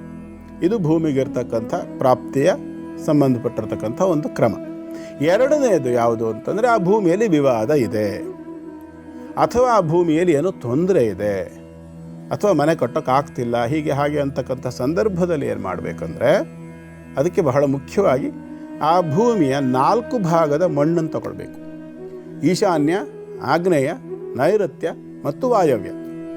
ಕಾರ್ನರನ್ನು ಪ್ರಧಾನವಾಗಿ ಹೇಳ್ತೇನೆ, ಯಾಕೆ ಅಂತ ಇದು ಬಾಧಾ ಸ್ಥಾನಗಳು ಅಂತ ಹೇಳ್ತಾರೆ. ಈ 4 ಪೂರ್ವ, ದಕ್ಷಿಣ, ಪಶ್ಚಿಮ ಮತ್ತು ಉತ್ತರ ಇದು ಪೂರ್ಣ ಪ್ರಮಾಣದ ದಿಕ್ಕುಗಳು. ಆಂಶಿಕ ದಿಕ್ಕುಗಳು ಈ 4: ಆಗ್ನೇಯ, ನೈಋತ್ಯ, ವಾಯವ್ಯ ಮತ್ತು ಈಶಾನ್ಯ. ಹಾಗಾಗಿ ಈ 4 ಮೂಲೆಯ ಮಣ್ಣುಗಳನ್ನು ಪ್ರತ್ಯೇಕವಾಗಿ ಒಂದು 2 ಮುಷ್ಟಿ ಆಗೋಷ್ಟು ಮಣ್ಣನ್ನು ತಗೊಂಡು ಒಂದು ಕವರ್ನಲ್ಲೋ ಏನರಲ್ಲಾದರೂ ಹಾಕ್ಕೊಂಡು ಒಂದು ಚೀಟಿಲಿ ಬರೆದು ಹಾಕ್ಕೊಳ್ಳಿ. ಇದು ಈಶಾನ್ಯ ದಿಕ್ಕಿನ ಮಣ್ಣು, ಇದು ಆಗ್ನೇಯದ್ದು, ನೈಋತ್ಯದ್ದು, ವಾಯವ್ಯದ್ದು ಅಂತೇಳಿ ಬರೆದು ಸರಿಯಾಗಿ ಆ ಜಾಗದಲ್ಲಿ ಆಯಾ ಜಾಗಕ್ಕೆ ತಕ್ಕಂತೆ ಅದನ್ನು ಹಾಕ್ಕೊಂಡು ಆ ಮಣ್ಣನ್ನು ತಗೊಂಡು ಕ್ಷೇತ್ರಕ್ಕೆ ಹೋಗಬೇಕು. ಯಾವುದೇ ರೀತಿಯಾಗಿರ್ತಕ್ಕಂಥ ಒಂದು ವಾಗ್ಯುದ್ಧ ಅಂತಕ್ಕಂಥದ್ದು ಇರಬಹುದು, ಅಥವಾ ಬೇರೆ ರೀತಿಯಾಗಿರ್ತಕ್ಕಂಥ ಭೂಮಿಯ ಸಂಬಂಧಿತವಾದ ಸಮಸ್ಯೆ ಇರಬಹುದು. ಅಲ್ಲಿ ಹೋಗಿ ಆ ಒಂದು ಮಣ್ಣನ್ನು ಕೂಡ ಹರಿವಾಣದಲ್ಲಿ ಇಟ್ಕೊಳ್ಳಿ. 2 ತೆಂಗಿನಕಾಯಿಯನ್ನು ಇಟ್ಕೊಳ್ಳಿ ಜೊತೆಯಲ್ಲಿ. ಭಗವಂತನಿಗೆ ಅತ್ಯಂತ ಇಷ್ಟವಾಗಿರ್ತಕ್ಕಂಥದ್ದು ತುಳಸಿ, ನೆನಪಿರಲಿ, ವಿಷ್ಣು ರೂಪ ಅದು. ಹಾಗಾಗಿ ತುಳಸಿಯನ್ನು ಸ್ವಲ್ಪ ಅದರಲ್ಲಿ ಇಟ್ಕೊಳ್ಳಿ, ಹೆಚ್ಚಿದ್ರೆ ಒಳ್ಳೆಯದು. ಇಟ್ಟುಕೊಂಡು ಸಾಧ್ಯವಾದರೆ ಅಲ್ಲಿ ಮುಂದುಗಡೆ ಸ್ವಲ್ಪ ದೂರದಲ್ಲಿ ಕುಳಿತುಕೊಳ್ಳಿ. ದೇವರ ಪಾದ ಕಾಣುವಂಥ ರೀತಿಯಲ್ಲಿ ಕೂತ್ಕೊಂಡು ತುಂಬ ಒಳ್ಳೆಯದು. ಅವಕಾಶ ಇಲ್ಲದೇ ಇದ್ದ ಪಕ್ಷದಲ್ಲಿ ದೇವರ ವಿಗ್ರಹ ಕಾಣುವಷ್ಟು ದೂರದಲ್ಲಿ, ಯಾಕೆಂದರೆ ಜನ ರಶ್ ಇದ್ದಾರೆ, ಅಲ್ಲಿ ಕೂರೋಕ್ಕಾಗೋದಿಲ್ಲ ಅನ್ನುವಂಥ ಸಂದರ್ಭ ಇದ್ದರೆ ಕಷ್ಟ ಆಗಬಾರ್ದಲ್ವ. ಹಾಗಾಗಿ ನಿಮಗೆ ಅನುಕೂಲ ಆಗೋಷ್ಟು ದೂರದಲ್ಲಿ ಕೂತ್ಕೊಂಡು ಎಡಗೈಯನ್ನು ಹರಿವಾಣದ ಕೆಳಗಿಡಿ, ಬಲಗೈಯನ್ನು ಮೇಲಿಟ್ಟಿರ್ತಕ್ಕಂಥ ತೆಂಗಿನಕಾಯಿ ಮತ್ತು ತುಳಸಿಗೆ ತಾಗುವಂಥ ರೀತಿಯಲ್ಲಿ ಇಟ್ಟುಕೊಂಡು ನಿಮ್ಮ ಪ್ರಾರ್ಥನೆಯನ್ನು ದೇವರಿಗೆ ಸಲ್ಲಿಸಿ. ಯಾವ ನಿಮ್ಮ ಭೂಮಿಯಲ್ಲಿ ಸಮಸ್ಯೆ ಉಂಟು, ಯಾವ ರೀತಿಯಾದ ಸಮಸ್ಯೆ ಇದೆ ಅದನ್ನು ಹೇಳಿಕೆ ಮಾಡಿಕೊಳ್ಬೇಕು. ಹೇಳಿಕೆ ಮಾಡಿಕೊಳ್ಳುವಾಗಲೂ ಅಷ್ಟೇ ಸ್ವಾಮಿಯನ್ನು ಉದ್ದೇಶಿಸಿ ಅವನಲ್ಲಿ ಹೇಳಿಕೆ, ಅದು ಇಂಥ ಒಂದು ಸಮಸ್ಯೆ ಇದೆ, ಅದು ಪರಿಹಾರವಾಗಿ ಈ ಥರ ಅನುಕೂಲತೆಗಳು ನಮಗಾಗಬೇಕು ಅನ್ನುವಂಥ ವಿಚಾರವನ್ನು ಕೂಲಂಕಷವಾಗಿ ಸ್ವಾಮಿಗೆ ಅರಿಕೆ ಮಾಡಿಕೊಂಡು ಪ್ರತಿಯೊಂದು ವಿಚಾರಗಳನ್ನು 16 ಬಾರಿ ಹೇಳ್ಕೊಳ್ಬೇಕು. ಯಾಕೆಂದರೆ ಅವನು ಷೋಡಶ ಕಳಾ ಪರಿಪೂರ್ಣನಾಗಿರ್ತಕ್ಕಂಥ ಸ್ವರೂಪ, ಮಹಾವಿಷ್ಣುವಿನ ವರಾಹ ರೂಪ, 16 ಕಳಾ ಸಹಿತವಾಗಿರ್ತಕ್ಕಂಥವನಾದ್ದರಿಂದ 16 ಬಾರಿ ಹೇಳಿಕೆಯನ್ನು ಮಾಡಿಕೊಂಡು ಅವನಿಗೆ ಒಪ್ಪಿಸ್ತಕ್ಕಂಥದ್ದು ಬುಧವಾರ, ಶನಿವಾರ ಅಥವಾ ಹುಣ್ಣಿಮೆಯ ಹಿಂದಿನ ದಿನ, ಚತುರ್ದಶಿಯ ದಿನ ಅಥವಾ ತ್ರಯೋದಶಿ, ಹುಣ್ಣಿಮೆಯ ಹಿಂದೆ 2 ದಿನಗಳ ಮೊದಲು ಇದನ್ನು ಮಾಡ್ತಕ್ಕಂಥದ್ದು ಬಹಳ ಸೂಕ್ತ ಮತ್ತು ಶೀಘ್ರವಾಗಿರ್ತಕ್ಕಂಥ ಒಂದು ಫಲವನ್ನು ಕೊಡುತ್ತೆ. ಅಲ್ಲಿ ಮಾಡುವಂತಹ ಮೃತ್ತಿಕ ಪೂಜೆ ಆಗಿರಬಹುದು. ಹೌದು, ಇದೇ ಮೃತ್ತಿಕಾ ಪೂಜೆ ಅಂದರೆ ಇದೇನೆ. ಈ ಒಂದು ಮೃತ್ತಿಕೆಯನ್ನು ತಗೊಂಡು ಹೋಗಿರ್ತಾರಲ್ಲ, ಅಲ್ಲಿ ಅದಕ್ಕೆ ಪೂಜೆ ಅದನ್ನೆಲ್ಲ ಕೊಟ್ಟು ಸಮರ್ಪಣೆ ಮಾಡಿ ಅದಕ್ಕೆ ತೀರ್ಥ ಪ್ರಸಾದ ಇತ್ಯಾದಿಗಳನ್ನು ಹಾಕಿಸ್ಕೊಂಡು ತರಬೇಕು. ತಂದ ನಂತರದಲ್ಲಿ ಅದೇ ಮೃತ್ತಿಕೆಯನ್ನೇ ಇವರು ಪ್ರಸಾದ ರೂಪವಾಗಿ ಒಂದು ಚೂರು ನೀರನ್ನು ಸೇರಿಸಿ ಒಂದು ಲೇಪನ, ಹಣೆಗೆ ಒಂದು ಬೊಟ್ಟನ್ನು ಇಟ್ಕೊಂಡು, ಈಶಾನ್ಯ ಭಾಗದ ಮೃತ್ತಿಕೆ ಆಗಬೇಕು ಹಣೆಗೆ ಬೊಟ್ಟಿಡೋದು, ಬೇರೆ ಜಾಗದ ಮೃತ್ತಿಕೆಯನ್ನು ಹಣೆಗೆ ಬೊಟ್ಟಿಡೋಕೆ ಅವಕಾಶ ಇಲ್ಲ. ಆ ಒಂದು ಮೃತ್ತಿಕೆಯನ್ನು ಯಾವ್ಯಾವ ಜಾಗದಿಂದ ತೆಕ್ಕೊಂಡು ಬಂದು ಅಲ್ಲಿ ತೀರ್ಥಾದಿಗಳನ್ನು ಹಾಕಿಸ್ಕೊಟ್ರಲ್ಲ, ಅದೇ ಮೃತ್ತಿಕೆಯ ಜೊತೆಗೆ ಅಲ್ಲಿ ಭೂವರಾಹ ಸ್ವಾಮಿಯ ಪ್ರಸಾದ ಮೃತ್ತಿಕೆಯನ್ನು ಕೂಡ ಸ್ವಲ್ಪ ಕೊಡ್ತಾರೆ. ಅದೆಲ್ಲವನ್ನೂ ಸಹ ಸೇರಿಸಿ ಯಾವ ಜಾಗದಿಂದ ತಂದಿದ್ರು ಅದೇ ಜಾಗಕ್ಕೆ ತೊಗೊಂಡೋಗಿ ಆ ಮೃತ್ತಿಕೆಯನ್ನು ಪ್ರಸಾದ ತೀರ್ಥ ಸಹಿತವಾಗಿ, ಮೃತ್ತಿಕಾ ಸಹಿತವಾಗಿ ಅಲ್ಲಲ್ಲಿಗೆ ಒಂದು ಅದನ್ನು ಹಾಕಿದ ಪಕ್ಷದಲ್ಲಿ ಆ ಭೂಮಿ ಸಂಬಂಧಪಟ್ಟಿರ್ತಕ್ಕಂಥ ವ್ಯಾಜ್ಯವೋ ಅಥವಾ ಬೇರೆ ಯಾವುದೋ ಒಂದು ರೀತಿಯ ಸಮಸ್ಯೆಗಳೋ ಇದ್ದ ಪಕ್ಷದಲ್ಲಿ, ಅಥವಾ ಮಾರಾಟ ಆಗ್ತಾ ಇಲ್ಲ ಅನ್ನುವಂಥ ಸಮಸ್ಯೆಗಳು ಇದ್ದ ಪಕ್ಷದಲ್ಲಿ, ಆ ಸಮಸ್ಯೆಗಳು ಕಾಲಕ್ರಮೇಣ, ಎಷ್ಟೋ ಸಂದರ್ಭ ಒಂದ್ಸರಿ ನಾ ಮಾಡ್ಕೊಂಬಂದೆ ಸರಿ ಹೋಗಲಿಲ್ಲ ಅಂದ್ರೆ ಹೋಗಲ್ಲ. ಅದು ಎಷ್ಟು ತೀವ್ರತರವಾಗಿದೆ, ಡೋಸೇಜ್ ಅಂತ ಡಾಕ್ಟರ್ ಒಂದ್ಸರಿ ಮಾತ್ರೆ ಔಷಧಿ ಕೊಟ್ಟರೆ 5 ಮಾತ್ರೆ ತೊಗೊಳ್ಳಿ, 5 ದಿವಸ ತೊಗೊಳ್ಳಿ ಅಂತ ಹೇಳ್ತಾರೆ. ಯಾಕೆ? ಅದು ಒಂದು ಡೋಸೇಜ್, ಅದು ಅಷ್ಟು ದಿವಸ ಅದಕ್ಕೆ ಕೊಟ್ಟರೆ ಮಾತ್ರ ಆ ರೋಗ ಶಮನವಾಗ್ತಕ್ಕಂಥದ್ದು. ಹಾಗೆ ನಿಮ್ಮ ಸಮಸ್ಯೆ ಶಮನವಾಗಬೇಕು ಅಂದರೆ ಶಮನವಾಗುವಲ್ಲಿವರೆಗೂ ಸಹ ಈ ಒಂದು ವಿಧಾನವನ್ನು ನೀವು ಅನುಸರಿಸ್ತಾ ಇರಬೇಕಾಗತ್ತೆ. ಯಾಕೆಂದರೆ ಅದರ ತೀವ್ರತೆ ಎಷ್ಟಿದೆ ಸಮಸ್ಯೆದು ನಮಗೆ ಗೊತ್ತಾಗೋದಿಲ್ಲ. ಸತ್ಯ. ಕೆಲವೊಮ್ಮೆ ಅಲ್ಲಿಂದನೂ ಕೂಡ ಮೊದಲಿಗೆ ತಗೊಂಡು ಬಂದು ಇಲ್ಲಿ ಹಾಕಿ ಪರಿಹಾರ ಆದಮೇಲೆ ವಾಪಸ್ಸು ಮೃತ್ತಿಕಾ ಪೂಜೆಯನ್ನ ಮಾಡುವಂಥ ಪದ್ಧತಿಯನ್ನು ಕೂಡ ನಾವು ಗಮನಿಸಿದ್ದೇವೆ. ಗುರುಗಳೇ, ಈ ಒಂದು ವಿಭಾಗಕ್ಕೆ ಪ್ರಶ್ನೆಯನ್ನ ಕಳಿಸಿರುವಂಥವ್ರು ಯಶವಂತ್ ಗೌಡ BM ಅಂತ, ಮಂಡ್ಯದವರು ಮೂಲತಃ. ಇವರು ಹುಟ್ಟಿರುವಂಥ ದಿನಾಂಕ 4/9/2003 ಬೆಳಗ್ಗೆ 4:45 ಸಮಯ ಅಂತ ಹೇಳ್ತಾ ಇದ್ದಾರೆ. ಗುರುಗಳೇ, ನನ್ನ ಸಮಸ್ಯೆ ಏನಂತ ಅಂದ್ರೆ ತುಂಬಾ ಮನೆಯಲ್ಲಿ ಸಾಲ ಜಾಸ್ತಿ ಇದೆ ಗುರುಜಿ. ಏನ್ ಮಾಡಬೇಕು ಸಾಲ ಬಾಧೆ ಇಂದ ಹೊರಗೆ ಬರಲಿಕ್ಕೆ ಅಂತ ಕೇಳ್ತಿದ್ದಾರೆ. ರೆಗ್ಯುಲರ್ ಆಗಿ ಕಾರ್ಯಕ್ರಮ ನೋಡ್ತಾ ಇದ್ದೀನಿ, ತುಂಬಾ ಚೆನ್ನಾಗಿ ಬರ್ತಾ ಇದೆ, ಧನ್ಯವಾದಗಳು ಅಂತ ಕೂಡ ಹೇಳಿದ್ದಾರೆ. ಯಶವಂತ್ ಅವರು ಅವರ ಮುಂದಿನ ಭವಿಷ್ಯ ಹೇಗಿದೆ ಅಂತ ಕೂಡ ಕೇಳ್ತಿದ್ದಾರೆ. ಯಶವಂತ್ ಅವರ ಜಾತಕ ಅವ್ರು ಕೊಟ್ಟಿರೋ ಡೇಟ್ ಆಫ್ ಬರ್ತ್ ಟೈಮ್ ಪ್ರಕಾರ ಕರ್ಕಾಟಕ ಲಗ್ನ ಮತ್ತು ಜ್ಯೇಷ್ಠ ನಕ್ಷತ್ರ, ವೃಶ್ಚಿಕ ರಾಶಿಯ ವ್ಯಕ್ತಿ. ಪ್ರಸ್ತುತ ಸದ್ಯದ ಪರಿಸ್ಥಿತಿಯಲ್ಲಿ ಶುಕ್ರ ದಶೆ ಅಂತಕ್ಕಂಥದ್ದು ನಡೀತಾ ಇದೆ. ಈಗಾಗಲೇ ಆರಂಭ ಆಗಿ 6 ವರ್ಷಗಳಾಯಿತು. ಇನ್ನು 14 ವರ್ಷಗಳ ಕಾಲದ ಶುಕ್ರ ದಶೆ ಉಂಟು ಯಶವಂತ್ ಅವರಿಗೆ.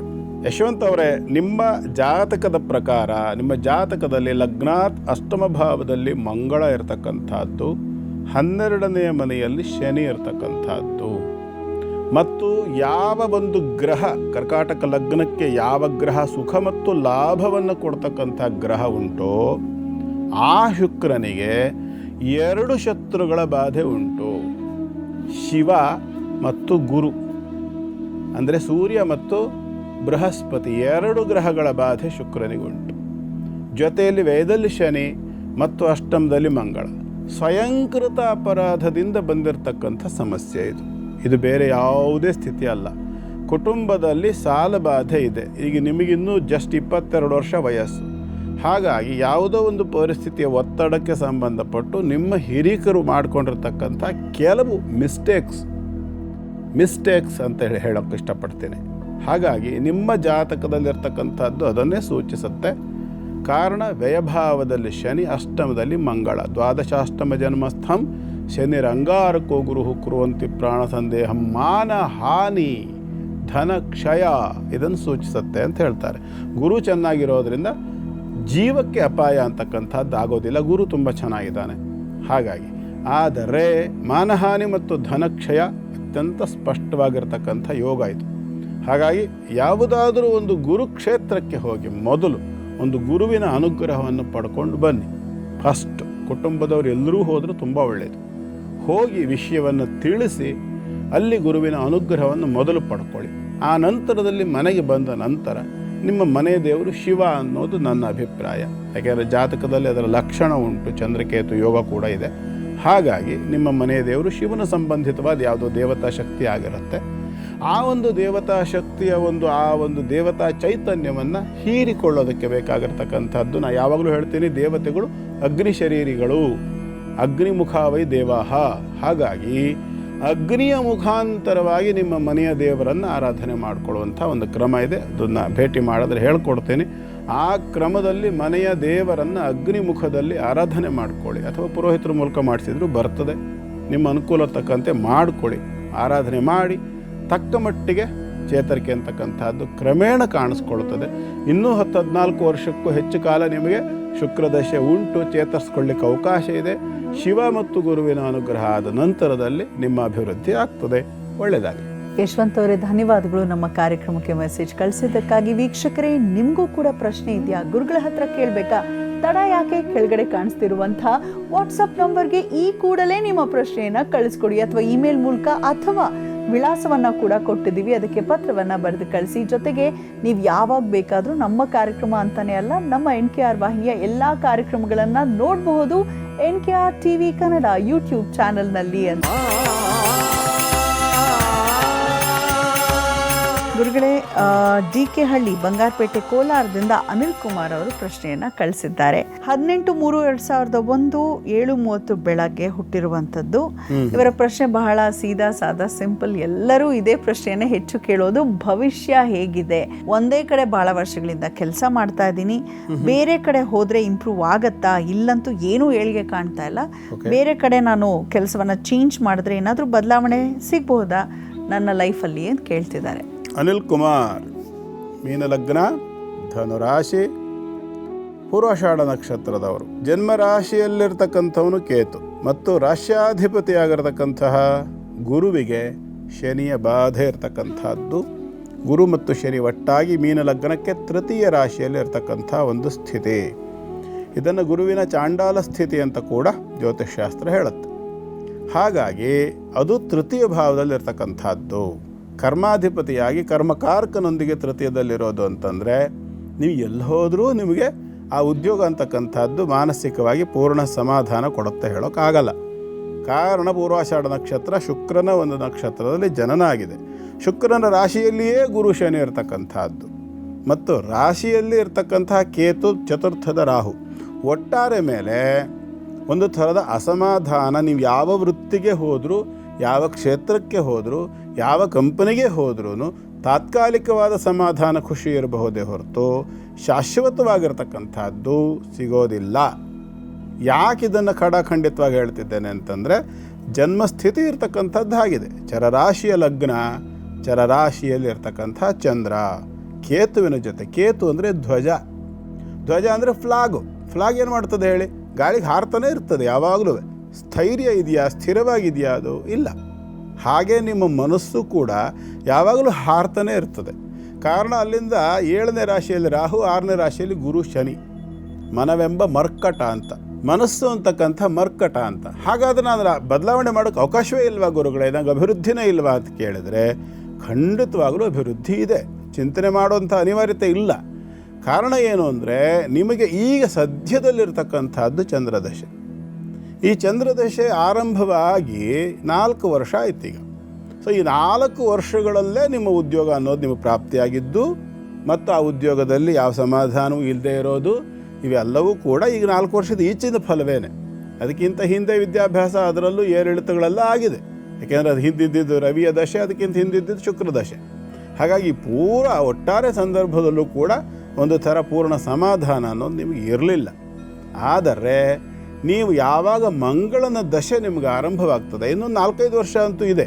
ಚೇಂಜ್ ಮಾಡ್ಬೋದು, ಚೇಂಜ್ ಮಾಡೋದ್ರಲ್ಲೇನು ತಪ್ಪಿದೆ ಅಂತ ನಾನು ಹೇಳೋಲ್ಲ. ನಿಮಗೆ ಎಲ್ಲಿ ಸಮಾಧಾನ ಆಗ್ತದೆಯೋ ಆ ಒಂದು ಕಂಪ್ನಿಗೆ ಹೋಗಿ ನಿಮ್ಮ ಕೆಲಸಕ್ಕೆ ನೀವು ಸೇರ್ಕೊಳ್ಳಿ. ಎಲ್ಲಿ ಹೋದರೂ ನೀವು ಕೆಲಸ ಮಾಡೋದಂತೂ ತಪ್ಪಲ್ಲ ಅಲ್ವಾ? ಯಾರು ಕೂರಿಸಿ ನಿಮ್ಗೆ ದುಡ್ಡು ಕೊಟ್ಟು ಅನ್ನ ಹಾಕಿ ಕಳಿಸ್ತಾರಾ?